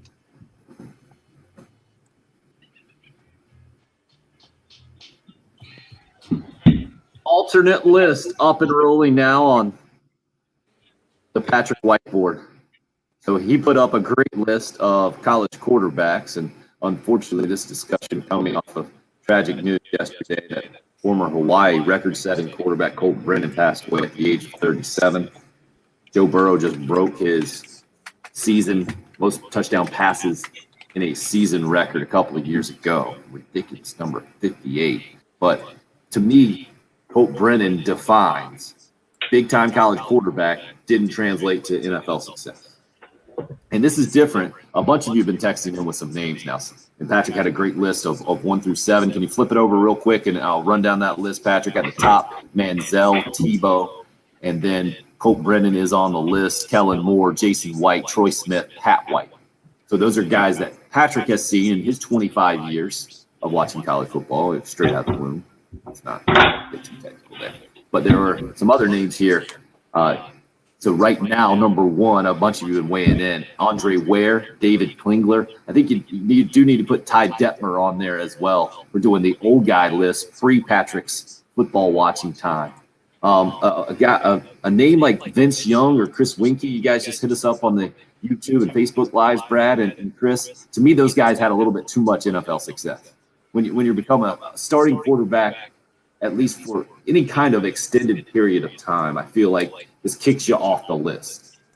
And while Tim Tebow and Johnny Manziel were starting quarterbacks in the NFL, to me, they weren't quite at the level of Vince Young and Chris Winkie, but I understand what you're saying. It certainly belongs to be there. Ryan Leaf, see, that one is a different type situation as well, too, because of his potential in the NFL, but obviously flamed out, didn't work. But not necessarily a guy that, I mean, he put up massive numbers in college football. I guess I just think of him differently, kind of in his own category, maybe because of the Peyton Manning deal as well. It looks like Bill Gunter ready to get in on this conversation, doing some writing too. Let me get a few more of your text messages in there first. And another anonymous texter just went with Ryan Leaf question mark. Alex hits us up, says, I think it's fair to add the entire Ohio State Buckeyes quarterback room in there, or quarterbacks through the years in their recent run for excellent college but horrible pro careers. Yeah. I mean, I was thinking about JT Barrett, but was he excellent? Or, I mean, was he just a solid part of an incredible roster? He was pretty excellent in I mean, college. he was good. But he was Cardell a Jones game was pretty manager. excellent. Come on, dude. He was more than a JT game. Barrett? He was too dynamic to be a game manager running He was football. pretty especially. dynamic, yeah. But it felt like Cardale Jones opened that offense once he took over, and nobody expected JT Barrett to play. Because Braxton Miller I'd actually put Braxton Miller on that list ahead of him, honestly. Yeah, well, that's Braxton Miller why was electrifying. the text is excellent from Alex. You can throw a bunch of those Ohio State guys in there. Shane hitting us up with Charlie Ward, another old guy when you got to add to your list, a guy who didn't even decide to go to pro football, but just went straight pro basketball in the NBA. That was a great one. And Daniel also saying that one. Didn't understand at the time how he could win the Heisman and then not get drafted in the NFL. I mean, does kind of look smart, though, in a lot of ways. Carolina Clemson names popping up, obviously, with Connor Shaw from the Carolina standpoint. The first one that popped up in my head was Steve Tannehill, way before, I guess, a lot of you guys' time. But a guy, massive success in college and didn't translate at all to the NFL. Some Clemson names in there. Woody Dantzler, Taj Boyd popping up. Bill, what comes to your mind first when you think a great college quarterback? Got to throw in this one from David first. Another one you got to put on your old guy list right there, Patrick, at number 4, Heath Schuler. Yeah, that's my dad back texted me in the the same name. I think Redskins fans are jaded about him, too. Yeah. I love Graham Harrell text from Chris. That's exactly the type of guy that's in my mind. Graham Harrell's a great one. Nice. Bill, what do you got going there? Can you unmute for the live stream, folks, there on your laptop in front of you? Make sure we get your hot takes. So it was two categories that I broke down. Guys that I thought were NFL quarterbacks that didn't make it, and then I've got 3 guys who I thought were just that college QB guys that didn't make it. You hit on Eric Couch. I was yelling at my radio when you said 2006. I was like, no, he played in the 2000 national championship game against Miami and got blown out. But Eric Couch was number 1. Won a Heisman. Was really the last of those great triple option quarterbacks for Nebraska. And you can, if you want to throw Tommy Frazier in that group as well, just because of how dominant he was, you could. But the guys who I didn't think were NFL quarterbacks that made the list, Troy Smith, I never thought he was an NFL quarterback, Heisman guy, and Connor Shaw. The guys who I thought at this time were your prototypical NFL quarterbacks. Patrick hit one. He's got one on the board. Jason White was a name that I had. Danny Werfel, certainly Heisman winner, national championship winner.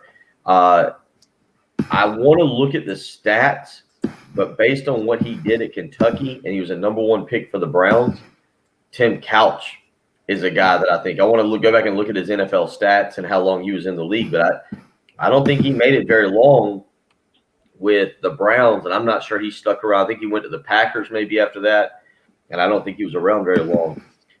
Chris, Chad? Yeah, Chuck, close. Hit us up with one that you guys had not seen you guys had not mentioned, and he popped into my head instantly. National champion winner, leader of some of the most talented college football teams in the country, Ken Dorsey. I think he was drafted by the 49ers. Ken Dorsey was a guy that didn't have a big arm, but would throw in there. And then another name that has not been mentioned, and I want to go back and just look at his stats and what he ended up doing, but Eric Zier from Georgia, one of the first quarterbacks I remember that I know you mentioned Heath Schuler, and that was another good one, but Eric Zier was a name that I had on my list for guys who I thought were pro-style quarterbacks that ended up not doing much. One of y'all mentioned, you just mentioned Charlie Ward. Yeah, but Charlie chose to go to the NBA and had a very successful career, so I can't put him on the list. It's not like he tried the NFL and it didn't work. On the subject of him real quick, I'm reading about Jason White because you said prototypical NFL quarterback. He was undrafted. I didn't know anything about it. I just knew he was a great college quarterback, so it confused me. He's old, too. Only 3 players have won the Heisman and not been drafted. And Jason White is the only one who wanted to be in the NFL but didn't get drafted because Charlie Ward was the other. Wait a second. Let us guess number 3. So you got Jason White, Charlie Ward, and one more Heisman Trophy winner who wasn't drafted. It was a long time ago. Tommy Moody might be screaming at his radio right now, but I don't think anyone else is. Hit us up with it. It's Pete Dawkins. What year? He won the Heisman Trophy in 1958. Thank you, sir. Several more Georgia names popping up, Bill, since you started the Georgia trend there with Georgia quarterbacks with Eric Zier, David Green, DJ Shockley, Brandon G says. Bill M adds Quincy Carter to that list, even though he was a starting quarterback in the NFL for a little bit. And Brad then hits us with Aaron Murray. So basically all Georgia quarterbacks on that list outside of Matthew Stafford. I mean, Georgia quarterbacks are certainly are on that list. Again, Aaron Murray's a good one. He didn't pop up until the XFL or the AAF? I don't remember. I do know that we will continue the discussion. We need to take a quick break right now. You're listening to the early game. It's 107.5 The Game. Way to help you with that Zoom call for work. You know when the mute button is on and they can't hear you, you can be listening to 107.5 The Game.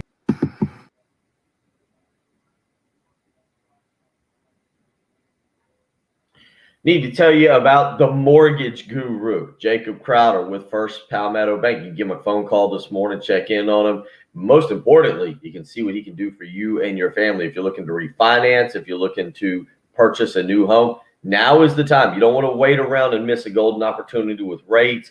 Maybe if you're looking to refinance, now is the time to see how much money Jacob can save for you and your family. He can help you save $200, $300, $400. As a matter of fact, so many people right now are trying to save money. Jacob has actually gone out and added a little bit of help. Brian Kovar is joining the team, the Mortgage Guru team, to see how he can help save you money. So give him a phone call today, 803 complete blank on that, 803-719-1005. I about gave out our telephone number to the station. You don't need to do that. If you called us, we're not able to help you. Instead, you need to call to the Mortgage Guru, 803-719-1005. You can email them, the letter J, Crowder, CROWDER at firstpalmetto.com is the way to do that. Again, interest rates are low. Now's not the time that you want to miss a golden opportunity. If you're thinking about buying, if you're thinking about refinancing, don't wait around. Give Jacob and Brian a call today. That phone number, 803-719-1005. That email again, the letter J, Crowder, CROWDER at firstpalmetto.com. Give Jacob and Brian a call today. Talk to them, see what you're approved for. That's the Mortgage Guru, Jacob Crowder with First Palmetto Bank.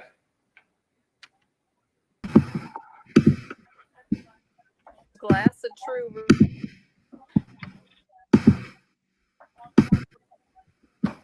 went robo mode there and just about gave out the 803-404-6100 is how you can give them a call. Boy, the wind has picked up dramatically out here on the lake here in the last 2 hours. Fighting the elements of having hosted Heath's show for 3 straight days, and now the wind's getting to you. Well, no, I'm watching my boat that I just brought in is in one of the worst boat slips out here. It's on the very end. The wind is blowing in from the northeast, and it's not a particularly good spot to have a boat in because it's getting just pummeled. And given that I'm now a 2-day-old boat owner, I'm absolutely terrified. I'd prefer it not sink. So I'm going to run out there and just make sure it's okay. I'll be right back. Good luck, sir. I don't think he's going sailing today. Maybe.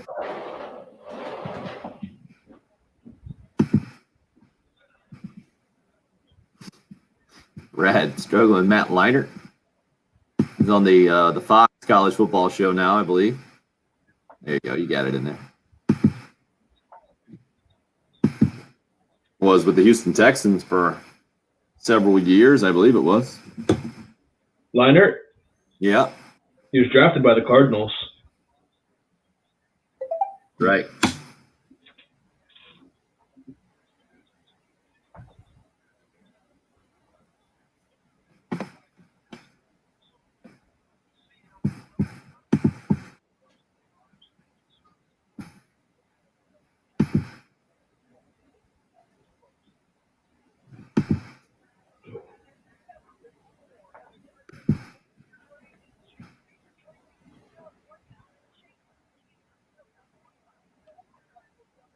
Right, Patrick, if you can, write Major Harris on that list. That's been a really good one. No, Trey. Sam Bradford does not belong on this list. Definitely not. Sam Bradford was a good NFL quarterback.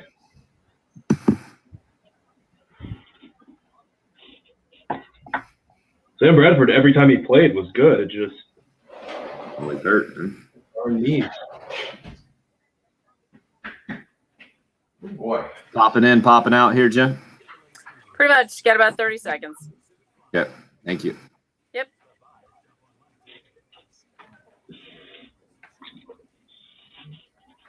You're up.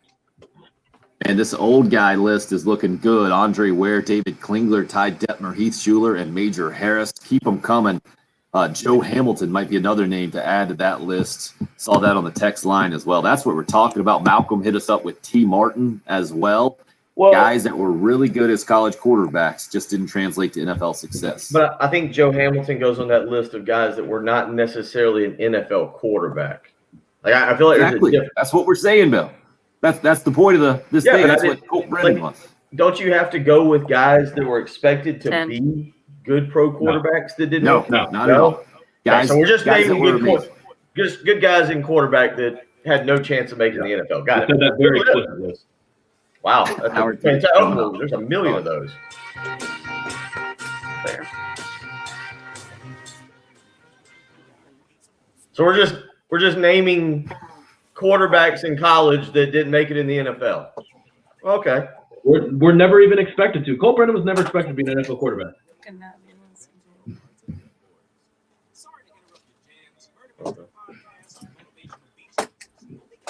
Sorry, the wind is messing up your boat, man. No, it's fine. Phil Petty for South Carolina. We're talking about No, he's a good quarterback. I mean, that's what your list is. you took him out, Patrick.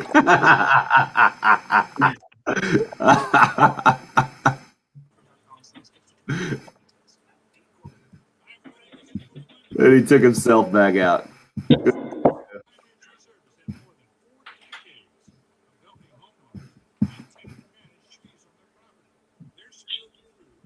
Kellen Moore. Yeah. Kellen Moore made my list. Absolutely. Look at Neil. Now Neil's bringing it back full circle. What about the other way around?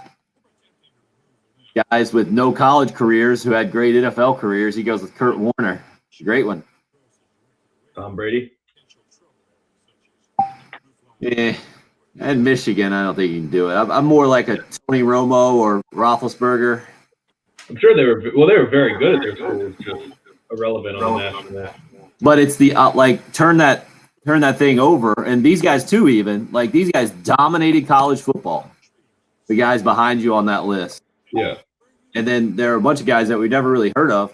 I guess now we hear of these guys a little bit more, and ESPN does a pretty good job of like showing those Josh Allen highlights his last year at Wyoming. I think the closest, it wasn't a great NFL career, but Matt Castle didn't even play in college, right? Right? That's another great one on the list. Matt Leinert's backup, I think. Yep. I wonder how many career yards Matt Castle had in college. It ain't much. Yeah, Kellen Moore, who you're thinking of there, Brad. Yep, he's on the list. How many career yards do you think Matt Castle had at Southern Cal? I bet it's hilarious. Like 212. Bill, you want to put a guess in? Nope. 192. Wow. He was a career 20 for 33 with 192 yards. I don't even know how to say Ricky's last name. Here, Bill. That's how I think old that. I want to say Foggy, but I don't want to screw it up. Yeah, yes, he is, Hope. Yes, he is. Yeah, Tony Rice is another great name to write on that board. I think it was Tony Rice against Major Harris in the national championship game. The old guy board number 6, Tony Rice, I think is a great one. That's right. Thank you, Bill. Ricky Foggy. I'll look him up. See, I'm guessing maybe early 80s. Right before my time. At Minnesota, huh? Or from Minnesota. Yeah. Oh, I played for Holtz at Minnesota. Yep. Early 80s from Lawrence. No. Now coaching high school in Minnesota. Wow. Okay. So Matt Castle had made twice as many millions of dollars as he had college attempts. He attempted 33 passes and made $65 million. That's fantastic. Are you kidding me? I did not realize he made that much money. Yeah, he made $46 million when he was with the Chiefs. Goodness gracious.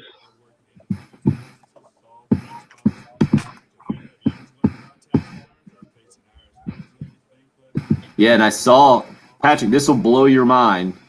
So Ricky Foggy from South Carolina goes to play quarterback at Minnesota for Lou Holtz. Lou Holtz leaves there, and John Gutekunst becomes the new head coach.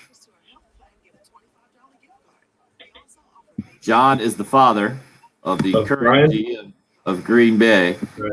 John actually came to Carolina as an assistant coach for Lou Holtz back in his day.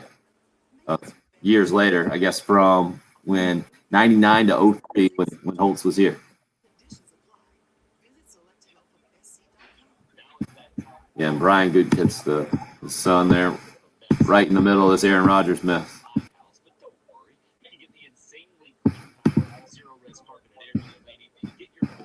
Darian Hagan, another name.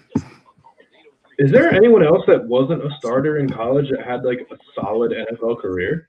No. I don't even.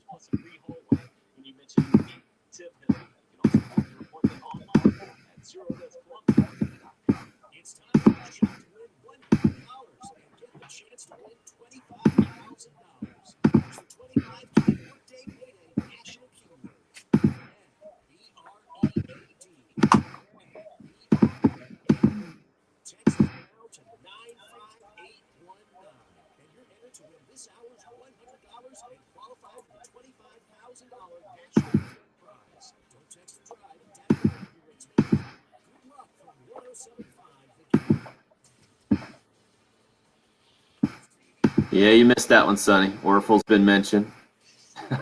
And boy, Java. Thank you guys for keeping them straight there. Well, Colin Klein's a good one on the text line. Yeah, Michael Bishop, I like. JP Lossman. See, I feel like he was the opposite. He actually got to the maybe that's what the Neil was saying, the random quarterback you learn of in the NFL. Where was Lossman in college? Patrick, do you know? No idea. I'm gonna say he was a California guy. Tulane. Oh, yeah, that was close. I got another good Tulane quarterback, although I'm just going to start naming off quarterbacks now. Patrick Ramsey. Oh, Actual NFL career, though. Huh. Yeah, I got nothing.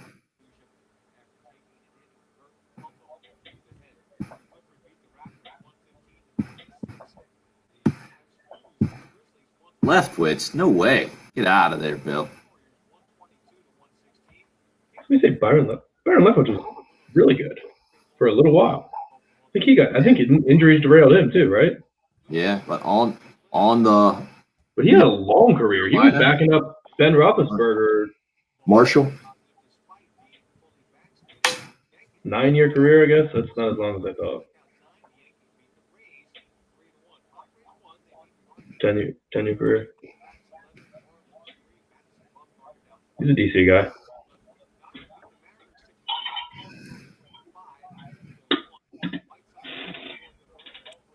Unacceptable, Sonny.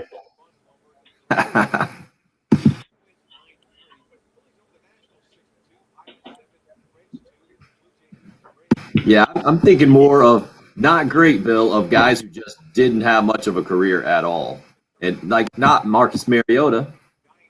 Or just similar trajectories to Colt Brennan, who were like tearing it up in college. And you got David Klingler on your list? I thought I saw him. yeah. Right there, number 2 on the whiteboard. Okay. The whiteboard's got, what, a month left in it? Why? Running out of ideas? No, back in studio. Oh, yeah. Bring him back to the studio. Well, then it's just us staring at it.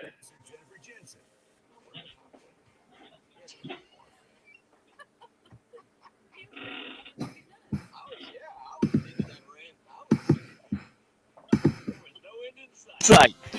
Jen, please get this this song just on a loop, and we'll play it at like 10 and 20 and 30 minutes after the hour. How about that? End the show, huh? I sat differently today, so I was not staring right at the computer. You've seen how I've sat, and so I wasn't looking at the time. Now, here's Tim Hill and Bill Gunter Takes a village to raise Bill.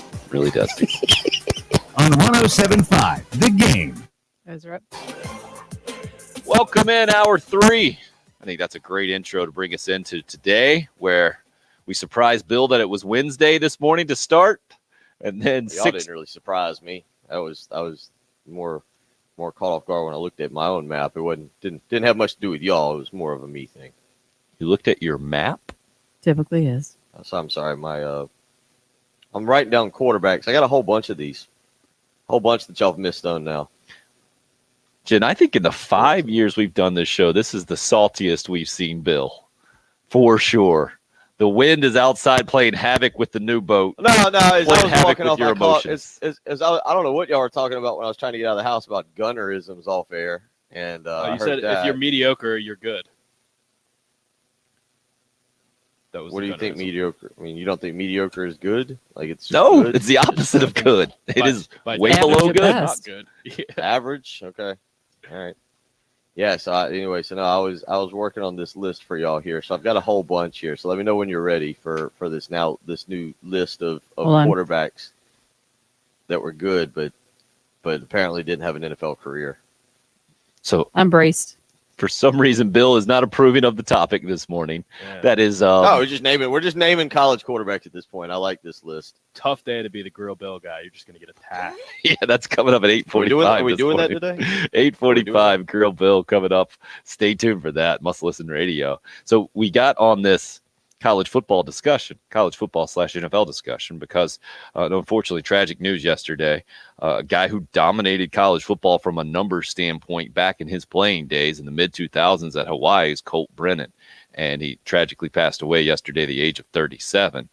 But to me, that got me thinking of guys who just were absolutely outstanding in college as quarterbacks and then didn't have much of an NFL career. Colt Brennan is a guy that defines that to me. We've also obviously discussed a lot this morning about what happened on the baseball field last night. Clemson, a 7-2 winner on the baseball field up at Doug Kingsmore against Carolina to avoid the series sweep, with the Gamecocks having won the back-to-back games in walk-off fashion from Andrew Eister hits earlier this year. That was the one game that was rained out, made up last night up at Doug Kingsmore, and Carolina actually out hitting Clemson. If you didn't see the game and you're just going to be grizzled with that final score, 8-6, nothing outstanding. Clemson taking advantage of runners in scoring position. The Gamecocks didn't. They didn't get a hit with runners in scoring position last night, left 13 on base, and an opportunity missed there.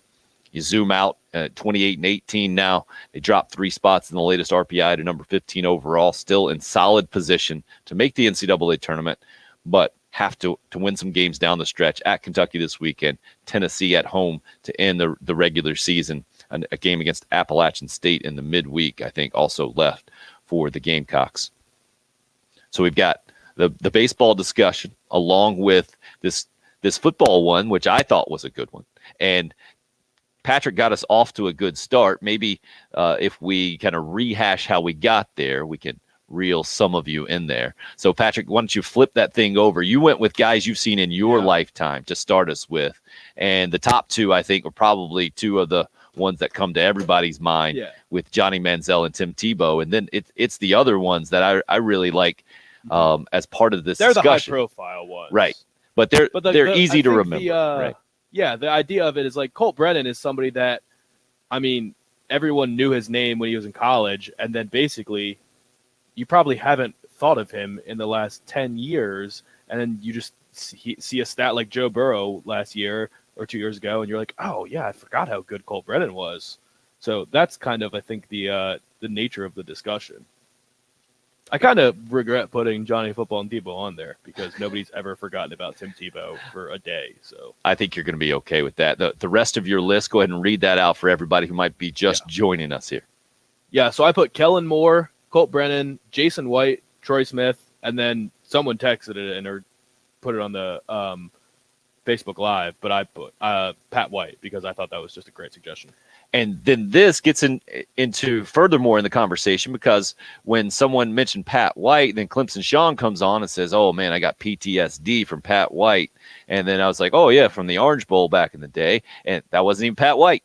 That was Geno Smith, who helped West Virginia score 70 points. And I think this is how these conversations go. It goes to the point of, oh, yeah, we haven't remembered these guys for a long time or talked about them. And Brandon G just hits us up with Tony Rice, another great name from Notre Dame back in the day, playing quarterback for Lou Holtz, a guy where it didn't translate to NFL success. And I had thought about Tony Rice in a long, long time. I like thinking about these guys and going back to that point in college football. On the text line, Cool Care Heating and Air text line at 803-404-6100. Ryan from Lexington goes with Rick Meyer, was supposed to be the next Joe Montana. Pretty sure he played until he was about 40 years old. He might have been in the NFL that long, and that's a Chicago Bears guy, I believe, that just didn't work out in the NFL. Got some chances, maybe more than some of these other guys. But another guy dominant in college football, not like just good quarterbacks in college football, like you mentioned Phil Petty's name, Bill. Phil Petty was a pretty good college quarterback, but we're talking about dominant dudes, man. Like, all right. So here's the list of guys that you guys that I've got. Sean King from Tulane was Tommy Bowden, Rodriguez's quarterback. Good one. Was dominant. Jim Drunkenmiller at Virginia Tech. Gino Torretta at Miami. I had Rick Meyer down. David Carr. I believe Carr was at Fresno State. Yeah, but that's Cade McNown. But that last one, Bill, when you're the number 1 overall pick in the NFL draft, is not what Colt Brennan was. You know what I'm saying? Like, that's where it didn't have a good NFL career, though. You got Cade McNown.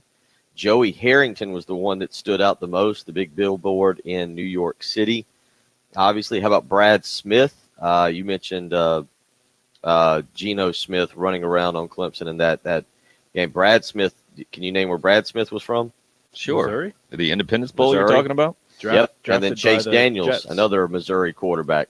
Yeah, but those guys Chase were Daniels made like $50 million in the NFL. right, and those guys were okay. I don't care at the about how same much he time. made. We're discussing what his NFL career was, and he didn't. He led Missouri to I think 2 or 3 the year they played Kansas in the season finale, and like Kansas under Mangino was I think both were top 5 teams that year. And I think Chase Daniels, but I mean he was a dominant college quarterback there for. I mean, for he's like the Missouri. same as Colt McCoy. Right? Yeah, I Who's see still him. in the NFL. They're both still in the NFL. And guys Chase that made McDaniel still in the NFL. I think so. Chase Daniel. Oh yeah, I believe still with the Bears. Go double check that for us. I think he was with the Bears last year. He might be a free agent right now. No, Los Angeles Chargers. Okay. Yeah, so I mean you look at Consistently him. bouncing around to back up young quarterbacks. Yeah. And show them the Obviously, ropes. Charlie Whitehurst has got to be on that list. No NFL career. I mean, obviously, was a backup his entire list. So I think just based on the criteria y'all are given, yeah, you go through a lot of those names. Drew Henson, again, a guy who was very good at Michigan. Was it Henson who got the cup of tea with the Cowboys? Yep. I feel like Was there a was starter. 2 of them that Michigan had. Yeah. So, yeah, those guys, none of those guys with like great NFL careers. Because you had Tebow on the list, but Tebow wouldn't win a playoff game. Right. Yeah, that's why. I mean, I said I regret putting Tebow and Manziel on the list, but I literally just did that off the top of my head before we really started getting into the discussion. So, Gotcha. Chris H hits us up on the Facebook live stream. Darian Hagan back in the day for Colorado, I believe. And then it was a Ricky Foggy who Bill hit us up with, a South Carolina native. I had to look him up and went and played up at the University of Minnesota. Those type of guys, that the ones that names that we haven't heard in a long time. That's what I'm appreciating in this conversation. I'll throw another one out there that by the time he faced South Carolina, he wasn't a quarterback, but he was really good early on. Denard Robinson. Really good to start of the Rich Rod era of shoelaces. Mm-hmm. Went on to an NFL career, but at a different position, like you mentioned. And that kind of reminds me of Matt Jones there at Arkansas, going on to be an NFL receiver for Matt a little Jones bit. is a really good one, yeah. A really good quarterback for a while anyway. So if you got some names there, we'd love to hear them. Like Jamarcus Russell, Adam, we hear you. That name's popped up. But then being the number 1 overall quarterback, to me, this is almost more of a guy who just never even projected to be a really good NFL quarterback. Neil kind of flipped it on us and said, well, what about guys that actually had really good NFL careers, but you didn't really hear of much in college? And the first name as an example Neil brought up was a great one in the Hall of Fame quarterback for the Rams, Kurt Warner. That's a guy who had kind of the opposite of Jamarcus Russell, where you heard of him in college for sure, and then was expected to be a franchise quarterback and is on the bust list. And then you have a guy like undrafted quarterback in Kurt Warner, who played in Iowa somewhere, northern Iowa, I think it was, and then goes on to his Hall of Fame NFL career. So interesting flip of the script there for Neil. And that got Patrick to look up Matt Castle's college stats from Southern Cal. Career passing yards, less than 200. And made how many millions of dollars in the NFL? $65,494,057. How much did that come on that one contract? Where did he went from Green Bay Kansas to Seattle? City. No, Kansas City. Kansas. Green Bay to Seattle was Matt Flynn. Matt Flynn was, yeah. Yeah. But yeah, that was a week 17 game where Aaron Rodgers was sitting and he threw for like 500 yards and 5 touchdowns or something crazy. And then Seattle threw up just a huge bag of cash at him. And then they drafted Russell Wilson like right after, and he ended up starting over Matt Flynn. But yeah, Matt Castle had 33 attempts in college. He completed 20 passes for 33 20 for 33 with 192 yards, no touchdowns in college, and 1 interception. Undrafted and made $65 million. I don't think anything compares to that. That's just insane to me. When you double the millions of dollars you make off your college pass attempts. Yeah. That is silly. And I mean, it probably would have made nothing if Brady didn't tear his ACL, and then he got to come in, and he also wasn't really bad for the Chiefs either. I can go in and look at his numbers, but he was like a serviceable starter for 4 seasons. Yeah. Incredible story for sure.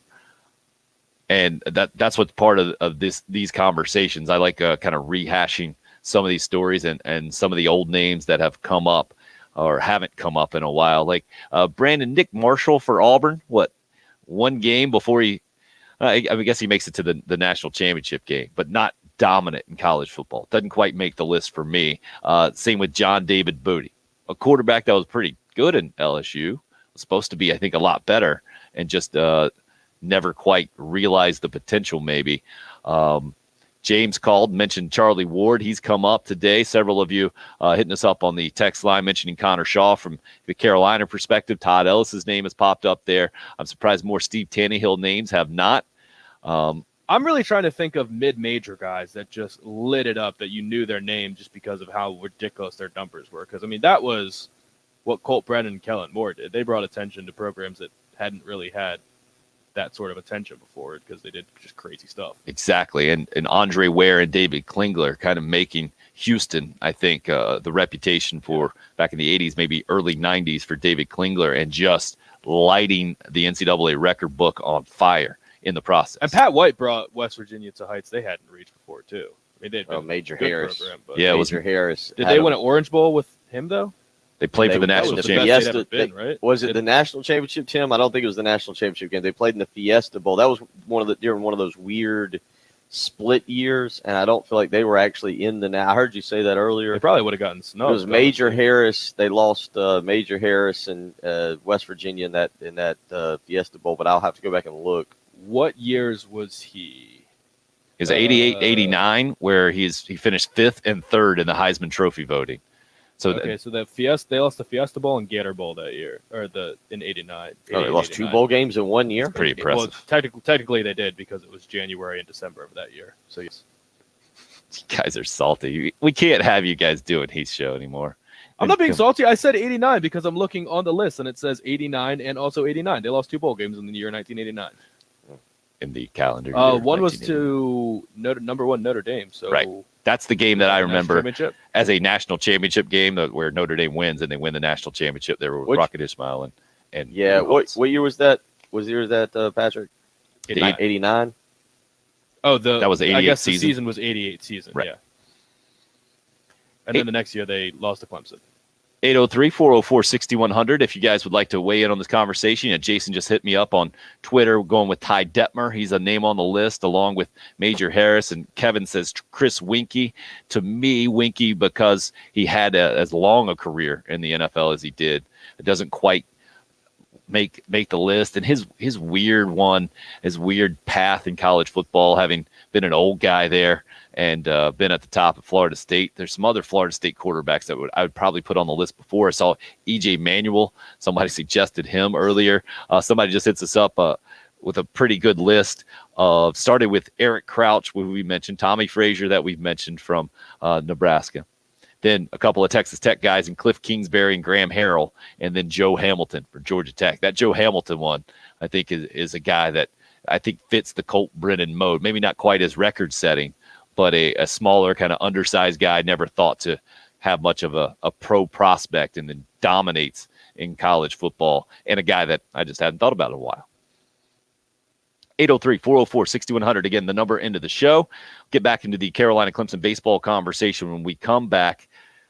It's the early game here on 107.5 The Game. The home of the Gamecocks. Here, Cliff. The head football coach, Shane Beer. 107.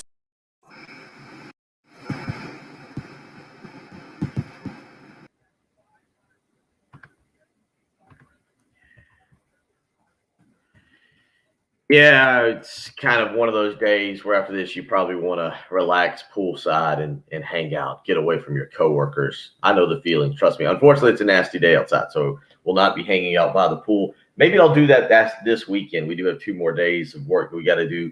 But if you're going to hang out by your pool, you want to make sure it's good and clean. You want to make sure all the pollen's out. You want to make sure that there's no leaves in it that could be blowing around. Everything from this bad day of weather that might have drifted into your pool, you want it clean.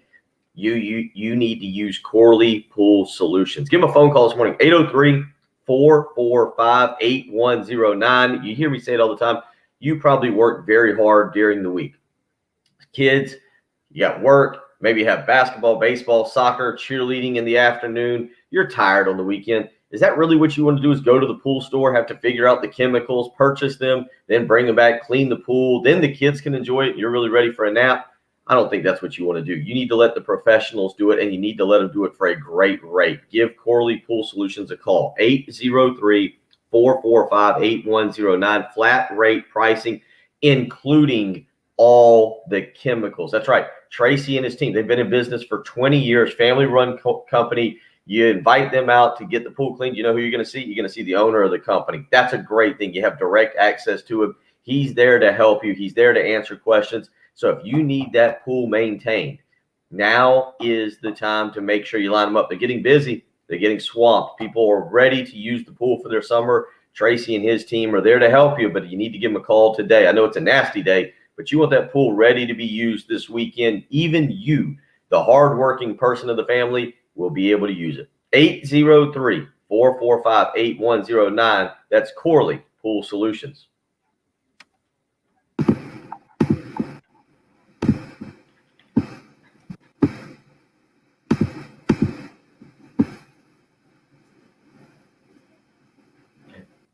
The Giants coffee mug. How do you know what the Giants coffee mug?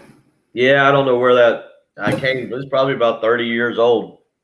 Back when we had to live in New York for a little while, and it's just ended up at my house. It's a Phil Simms Giants coffee mug. It's an old coffee mug.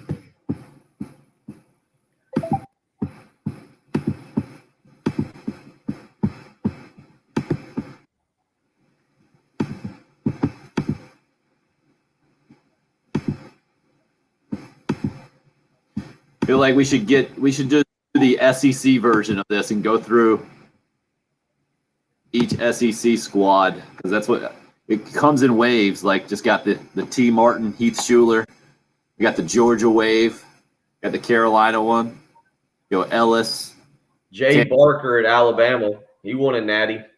Yeah, I don't know if he got drafted.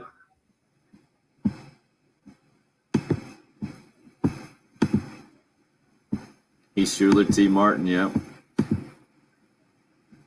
Who would it be? I don't think there is a Vandy list. Jay Cutler is the list at Vandy, and that's about it. I don't remember. Do you remember any other quarterback ever being really good at Vandy? I don't. None that stand out. I mean, I'm trying to think of who they had when they beat South Carolina those 2 years under Spurrier. Yeah, I don't even remember, because that was not too long after Cutler, but it wasn't the quarterback doing it. No, it wasn't Jordan Rodgers, was it? No, I don't think so. I think they beat Jordan Rodgers. I feel like that the first time they beat him, they played like three quarterbacks. They didn't have anybody in particular. They were just. Yeah, I think Rodgers might have pretty good a couple years ago. Won in Nashville a little bit. I was thinking Carolina still won the game.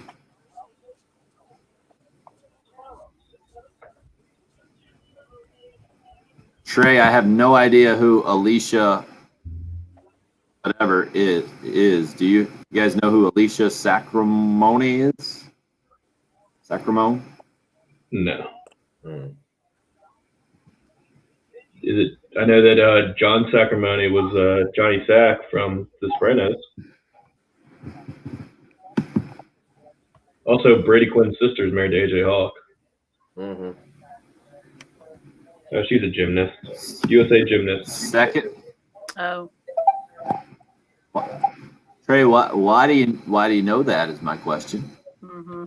Big gymnastics guy? I see him doing backflips. Like, I could understand if you're going to tell me, like, second most decorated American gymnast in the Olympics, but for you to go by the world championship history, that is serious gymnastics dedication there. Who's number one? Is it Simone Biles? Didn't she break all the records, or was that just a single Olympic thing? What a line. I don't know. Once you start going outside of Mary Lou Retton and Bella Caroli, you're outside my Carrie Strug, I'll give you. You get outside my gymnastics purview. Was this a Maryland one? Is that Scott Milanovic? Yeah. Is that right, Patrick? I think he was. I remember No freaking right. Scotty O'Brien. Yeah, it was good for about 3 games, right? You go back and Mike Tice played quarterback for Maryland. We lost Trey down the black hole of Brady Quinn. Good for you, sir. Or were you just being that guy, Trey, that was reading stuff and then repeating it as if you knew it, and then we should Well, all if he read it, he did know it. He knew it now. He didn't know it before, Did he? but once you read it, you know it.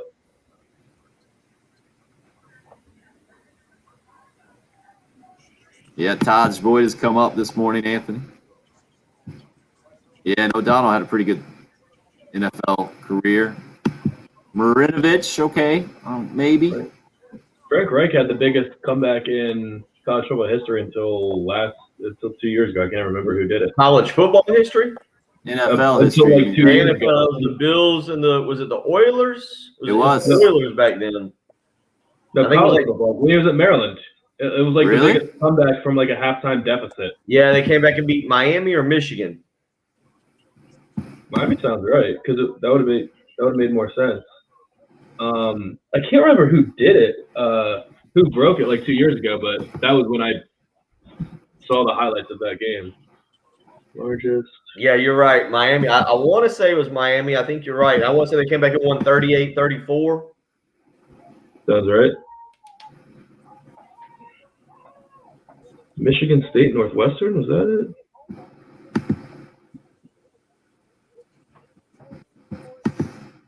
Thank you. Yeah. Trey. It was a 31-point halftime deficit, I think. Mark, the Georgia list was pretty long there. Quincy Carter, David Green, DJ Shockley, Aaron Murray, all pretty darn good college quarterbacks. Eric Zier, I think Bill got us started with on that list. Eric Zier went to Lexington. I actually had the guy who owns Corley Pool Solutions. He texted me when he heard it. His wife dated Eric Zier, I guess, in middle school or high school. Well, I'm confused. What do you mean? You went to Lexington for like a year or two or something? Yeah, very early on. He played on the bar. I want to say 10th grade, 9th or 10th grade, and then transferred to wherever he ended up. We're back in the break. Wow. We're back in the break. All right, guys, we're up.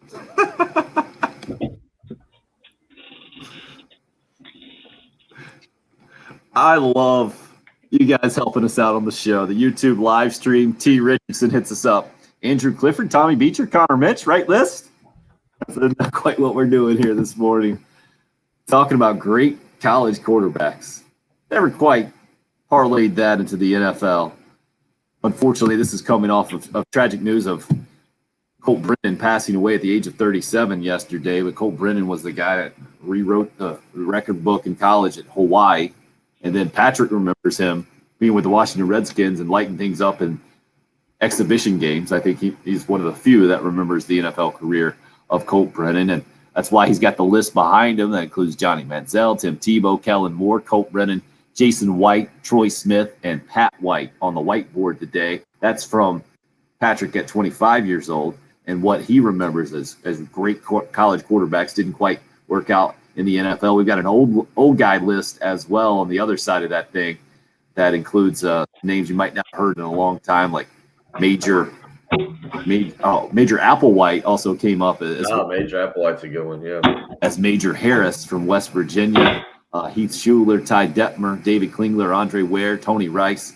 You can almost go around the SEC. A lot of you have been kind of hitting us up with a cluster of names. Like the Carolina names are in my mind, Todd Ellis being number one, then Steve Tannehill, then Connor Shaw. Those are the three names for me that really good college quarterbacks didn't quite parlay it, not quite to the record-setting level of Colt Brennan, obviously, in college.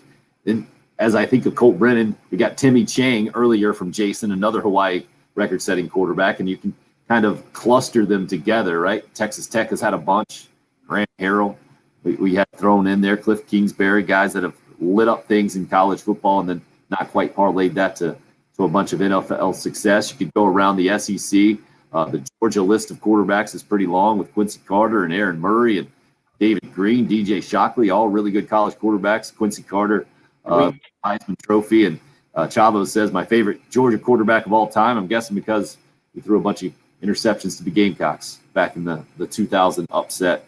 That was part of the turnaround story in the Outback Bowl and the whole thing. Craig says, I'll go ahead and put Felipe Franks in there for the future. No, he's not a guy that belongs on the list at all. Never dominated college football. And a guy who just went undrafted, by the way. It was a bit surprising to me just because of the skill set or the tools that I thought Felipe Franks possessed that made him so highly talked about going into Florida. And I think maybe added to all the Florida fans' frustration that he just never figured it out in Florida. And maybe will go down as more of an Arkansas legend now, having helped turn around their fortunes there and get in the Sam Pittman era.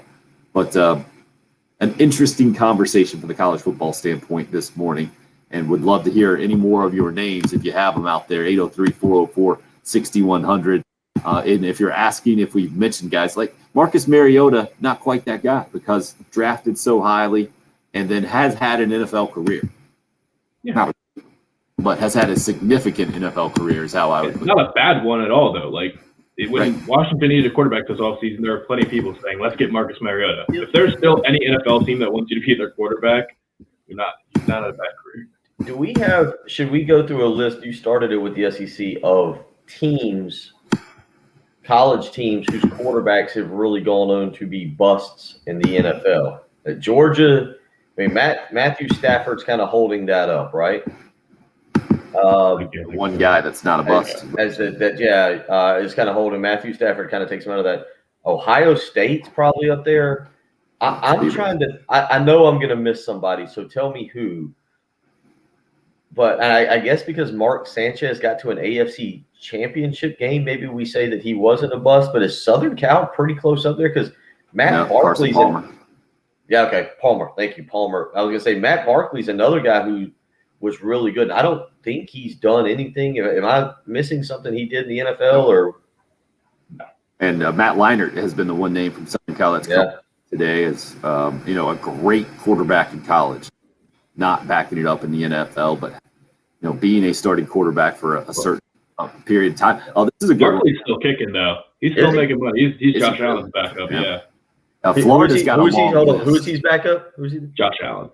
Okay, all right. How about that? The list at Florida is probably as good as any of them, right? And who would be holding up their end as far as guys? I guess Rex Grossman is probably the one that's had the best career when you get your Chicago to the Super Bowl. But Chris Leak, Anthony just mentioned, Anthony from Kershaw. I think Jeff Driscoll just got signed somewhere. Yeah, that's the other weird part. And then is Will Greer, do we count him, right? He's in the NFL. Well, Florida, we count Will Greer. We're counting Cam Newton then. Florida, you've got Broughton Berlin, who actually played there. You'd have Driscoll, who played there, but obviously Berlin. Jacoby Brissett. Well, Brissett and Newton fall in the same category of guys who were there and left. Will Greer didn't. Huh? Driscoll as well. Well, no, but never played. Driscoll played. But to my knowledge, Brissett didn't I don't think he ever started a game. Did he? I think he did. I know he threw a touchdown against the Gamecocks at Williams-Brice. I remember replaying that video there back in the old ABC Columbia days. I forget. It sounds like that was a day that South Carolina got drubbed in. Did he? No, it was just one of those ugly games, I think. That was easily forgettable, and South Carolina did lose the game. I think he started a few, but not very many. So I see what you're saying. Sorry, Tim. Matthews started games, but he stunk. He's hated. St. Matthews is another great name for this list, but also Danny Werfel in there. Started some games. Only had a 4-year career that Patrick looked up a little earlier. A bunch. Jesse Palmer has been mentioned. Another guy, really good in college. Didn't quite do it in the NFL. Got a shot, though. Trey says Jameis Winston's a good one. No. Oh. This guy's been a starting quarterback in the NFL for years. Somebody sent something in on the text line, Nathan and anonymous texter, and I got to admit now, I think he got drafted 10th by the Titans out of Washington within the last 10 to 12. Jake Locker, does he count? Yeah, he was terrible. I mean, how good was he in college though? Was he considered the best? He was really good in college. All right, so Tim, I'm going to throw an old school one out at you who I don't know. I'd have to look him back up and see if he got drafted and what his NFL career was. Jake the Snake Plummer. There you go. Yeah. Well, he started in Denver for a little while. Did he? Yep. I didn't even know how good he was in college, but I remember him starting it. He had that touchdown run against Ohio State in the Rose Bowls. Honestly, all I kind of vaguely remember him for. He's So it's interesting 46 when you years go- of old age. Good grief! Yeah, he's a little bit older than I am. I actually got to randomly run into him. And, good dude. Got to hang out with him a little Wow. bit. The Clemson, Alabama. I'll take Jake Plummer off the list. Off this list. He made a Pro Bowl in 2005. Right. That's the weird part about some of these quarterbacks and our memories with them. I think how we can remember these guys from the Carolina Clemson perspective. Mentioned those Carolina quarterbacks in Ellis and Tannehill and Connor Shaw. The Clemson names that have popped up. Taj Boyd has been the most popular one, and I think it's the best name because he was a record-setting guy. Who was which guy? Taj Boyd. Let me ask you this. Let me ask you this because I thought about this as I was listening to y'all drive, and I would be interested from the Clemson perspective because I feel like this is the Steve Tannehill versus Connor Shaw debate. Woody Dantzler, because man, Woody was when I was in high school and I think he was right there when I was in college too. And Woody was incredible. Like I think he was under Rich Rodriguez. Again, we're now going 20 years back. Woody was under Rich Rod and was doing things with his legs and his arms that were just then being incorporated into college football. And he ended up going on to a good career with the Cowboys as a punt returner and I think kind of a special teams player. Taj Boyd was more of your typical drop back quarterback. He'd hurt you a little bit with his legs, but he wasn't Woody Dantzler. And to me, it's like a Woody Dantzler, Connor Shaw versus Steve Tannehill, who's been brought up, Taj Boyd. Do you agree with that? Absolutely. It's a good one that a couple of people have brought up on the text line. Not quite to the level of dominating college football, though. I think is where you delineate. But obviously, we remember him around here. If you go around the SEC, it's an interesting mix because you got Kentucky there with Tim Couch, Jared Lorenzen, both getting their opportunities there in the NFL. Andre Woodson, I feel like, was an amazing college quarterback who's easy to forget about there at Kentucky as well. And I think you haven't seen it lately with them and quarterbacks. Vanderbilt has never had a big time quarterback. We did that off air discussion. It's just been Jay Cutler. Otherwhere, Tennessee, Peyton Manning holds up that end of the bargain for the Vols, where T. Martin is on the other side of it, right? Really good college and not in the NFL. And then Keith Schuler, another guy you could add to that list from their perspective. Georgia, we've given that long list of quarterbacks, Green and Shockley and Quincy Carter and Aaron Murray, as opposed to Matthew Stafford. Really good in the NFL. I'm trying just to stay in the East right now. Who am I forgetting? We did the Florida list a little bit earlier. I think we've hit everybody in the SEC East outside of Missouri, which you mentioned a little bit earlier too, with Chase Daniel and Brad Smith, with really good quarterbacks in college, and Dan, a whole bunch of money in there. Blaine Gabbert's a Super Bowl champion. Blaine Gabbert, another name. It's crazy. Super Bowl champion. Good stuff on the roster. Yeah. Over in the West, the Alabama quarterback thing, I feel like we've changed the perception of that. Has Tua Tagovailoa and Jalen Hurts having success in the NFL, kind of on the cusp of it, changed our perception of like Greg McElroy being the game manager and AJ McCarron, I guess, sticking around in the league as long as he has, kind of change our mind. Trade this hitting us up with McCarron. I wanted to bring up AJ McCarron when we were talking about Terry Bradshaw. Would you consider AJ McCarron one of the greatest college quarterbacks of all time? No, never. So I don't think you consider Terry. No, I don't, because I don't consider Terry Bradshaw one of the greatest NFL QBs of all time either. Okay, so you're saying I'm saying they're the same player. On the college version of Terry Bradshaw is AJ McCarron. Yeah. Okay, I can buy that to some degree there. 803-404-6100. If you would like to get in on the conversation, again, I mentioned that we would get back into the baseball reaction from last night. 7-2, the final score. Clemson beats Carolina, and gets 2 games above 500. The Tigers do on the season. So I think the win for Clemson bigger than the loss for Carolina in this instance, because the Gamecocks had already won the first 2 games of the series, and because you're a midweek game here down the stretch. And I was surprised yesterday. You guys see the poll question that Pearson popped out in the afternoon? Said if the Gamecocks are going to win 2 games this week, would you rather it be 1 against Clemson and 1 against Kentucky, or 2 against Kentucky on the weekend series? and not make. I see how he got that. I see where. Okay, I was gonna say, I don't know what I was thinking. Yeah, two against Kentucky, and throwing C.J. Weems last night. Weems, I thought that was a sign. He went out there with his regular rotation, but it felt like they were trying to conserve a little bit for. I think what's going to be interesting is if they do indeed go with Brett Carey as a starter this weekend, just trying to again shake up the rotation. So yeah, I think you're seeing them play for the SEC series this weekend. Well, I was surprised by the vote there. I thought the vote would have gone Clemson's way, but the vote actually went where you're talking about, Bill, and winning an SEC series at Kentucky. I think it was about 60% to 40 or 65-35, something like that. It's just a preemptive, hey, we don't care if we win or lose this game. Just don't give them. I think the sweep, you'd have a lot of people normally would be thrilled with the sweep, but having already won the series, I think that poll would have been different had it been 1-1. I think having already won the series, people were content, and they know that the two SEC series right now are vital, because I don't think South Carolina's a lock to make it in the NCAA tournament right now. You stagger home. You stagger home. How good this team has been at points, and then how they've gone on the other way at points, and been on losing streaks. The 6 game, I mean, they've lost 6 out of the last 7 in the SEC, and that trend continues in that wrong direction. Bill, I'm with you. The RPI is still going to be good, but if you finish a lot of games below 500 in the league, you certainly don't do yourself any favors right now. And then on the other side, we talked about it earlier, Patrick. If Carolina wins all 6 games in the SEC, hey man, you can make an argument you should host a regional. That's just kind of the nature, I think, of right now where Carolina is and what the SEC is this year.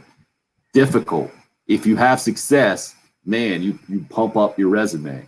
And if not, it can be tough. It can be tough to make the argument. It can be easy to not win a bunch of games as you give us that little, what is that smile all about? I'm just reading the text line. There's just one person that's never texted in except for only things relating to the Terry Bradshaw discussion. And he just said, Patrick, you're absurd. I don't understand why. But Adrian McCarron, 2 national championships. End of discussion. I love that we're going to get Bill to finish the show on maybe Bill's saltiest day ever here on the show. That's coming up next when we come back. Dramatic conclusion of the early game on 107.5 The Game.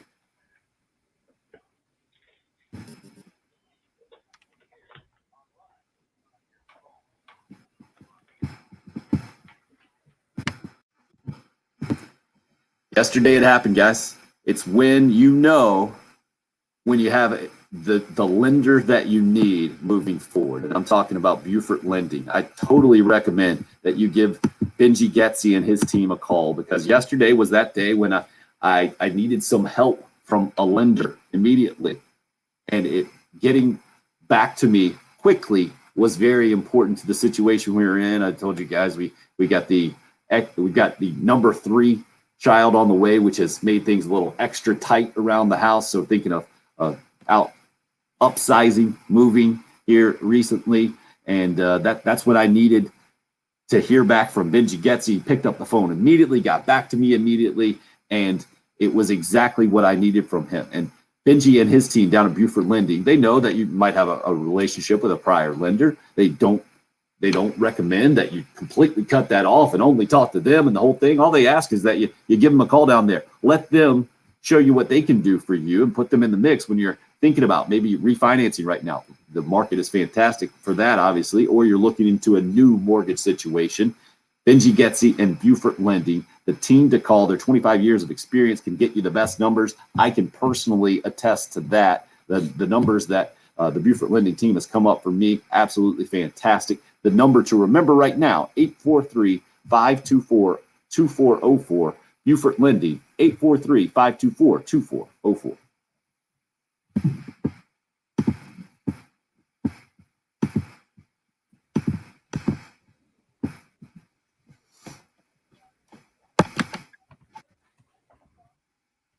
We got the whole week 1 schedule out already.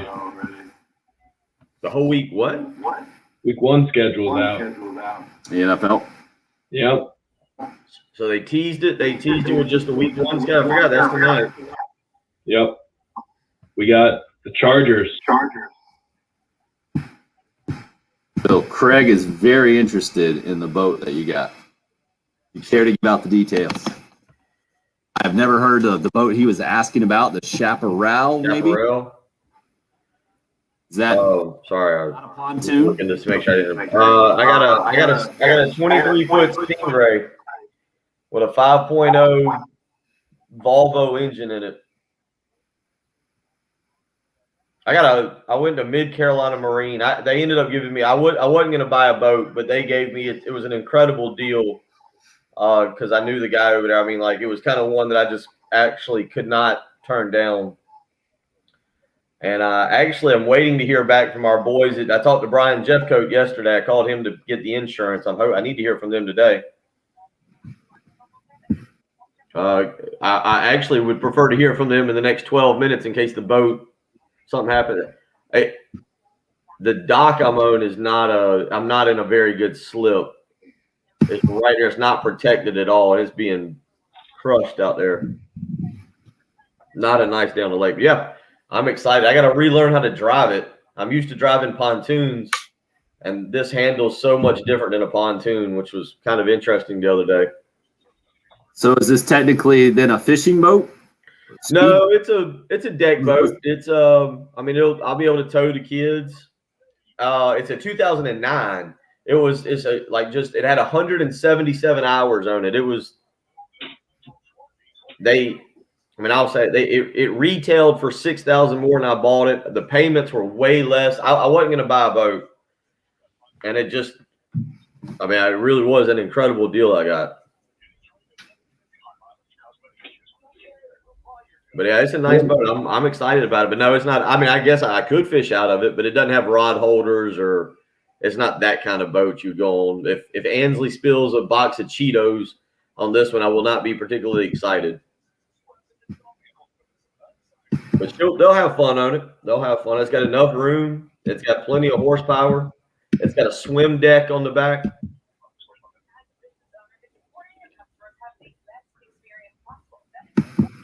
It fit extremely well. I'm paying under $300 a month for it, and that was not what I expected. I was very excited with what I got. I couldn't complain about it. It wasn't I looked at a Chaparral, but that was $65,000, I think. I paid $45,000 less for this. It was a great deal.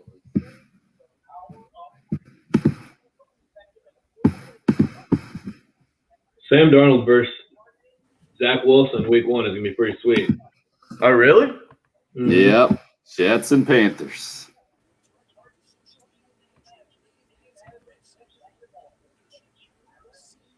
I'll look at that today. That's pretty cool.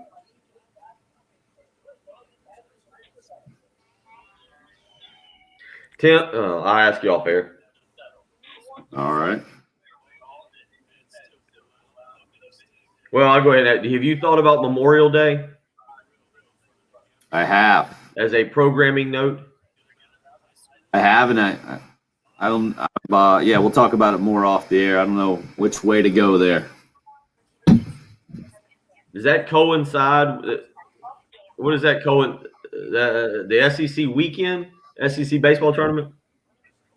Yeah, that is that weekend, but then I think the NCAA tournament baseball field comes out that night, that Sunday night.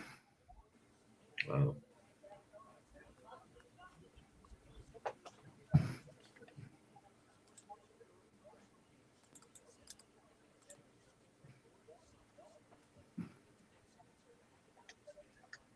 Well, I'll be here. I'm not going to go out of town for a little while. I'm going to go to Tampa at some point. Andy, the guy you met, his baby, I think I told you they had it premature. It's been in the NICU since mid-February. They got it.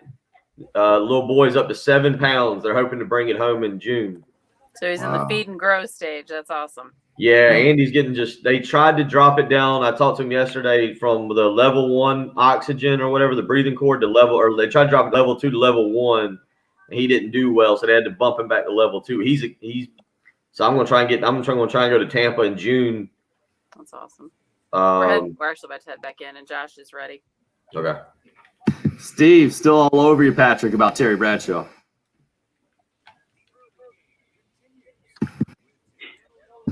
I did, and it made me more resolute in my opinion. We'll hit the bump in about 2 minutes. All right, you guys are up. Quick reminder about the Hot Take Hotline there for you 24/7. You can always vent 803-978-6654. Then we can play your take back at any time on the shows. It's sponsored by Twin Peaks for the Men Who Never Settle. Go see them down in the Vista at 600 Gervais Street. Also wanted to get right into it right now. Grill Bill. A little bit odd this week because Bill was filling in for Heath Klein, but now we've got Josh ready to roll. Josh Coleman, thankful to have you, sir. Gracious enough to join us. Gracious is the word I was looking for. Now, Grill Bill, sponsored by the South Carolina Pork Board, Camp Chef. It's member farmers of the South Carolina Pork Board and IGA food store. So congratulations, Josh. You get a $50 IGA gift card for joining us here. You're in the mix now for that $1,000 plus Camp Chef pellet grill. Sound good to you? Yeah, appreciate it.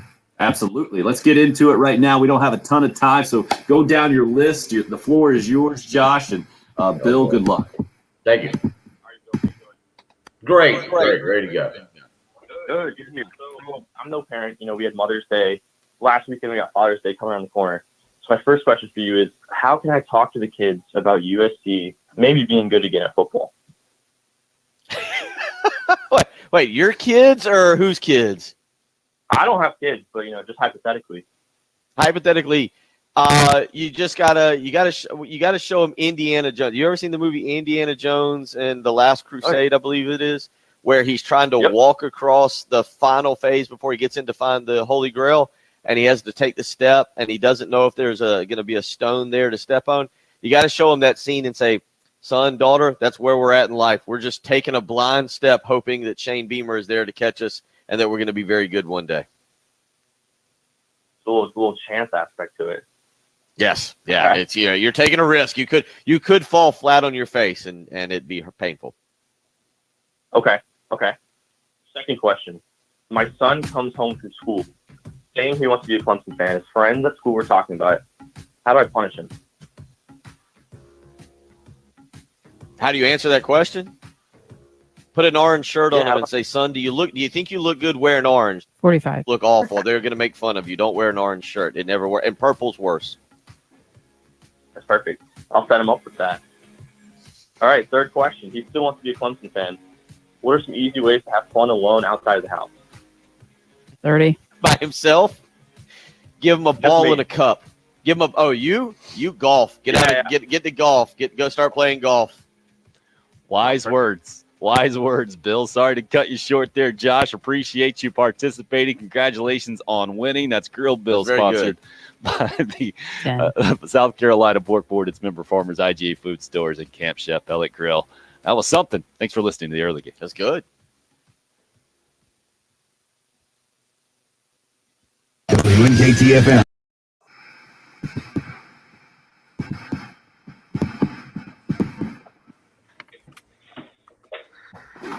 All right. Got it in just under the wire. Yeah, somebody texted. See if he had more questions. Maybe you can just ask him. I like the direction he was going. That was going to be. I like that. That was going to be fun. Just if he's got more questions, maybe you can read them to me tomorrow in like one segment or something. Will do. I think he was going to have a good time with that.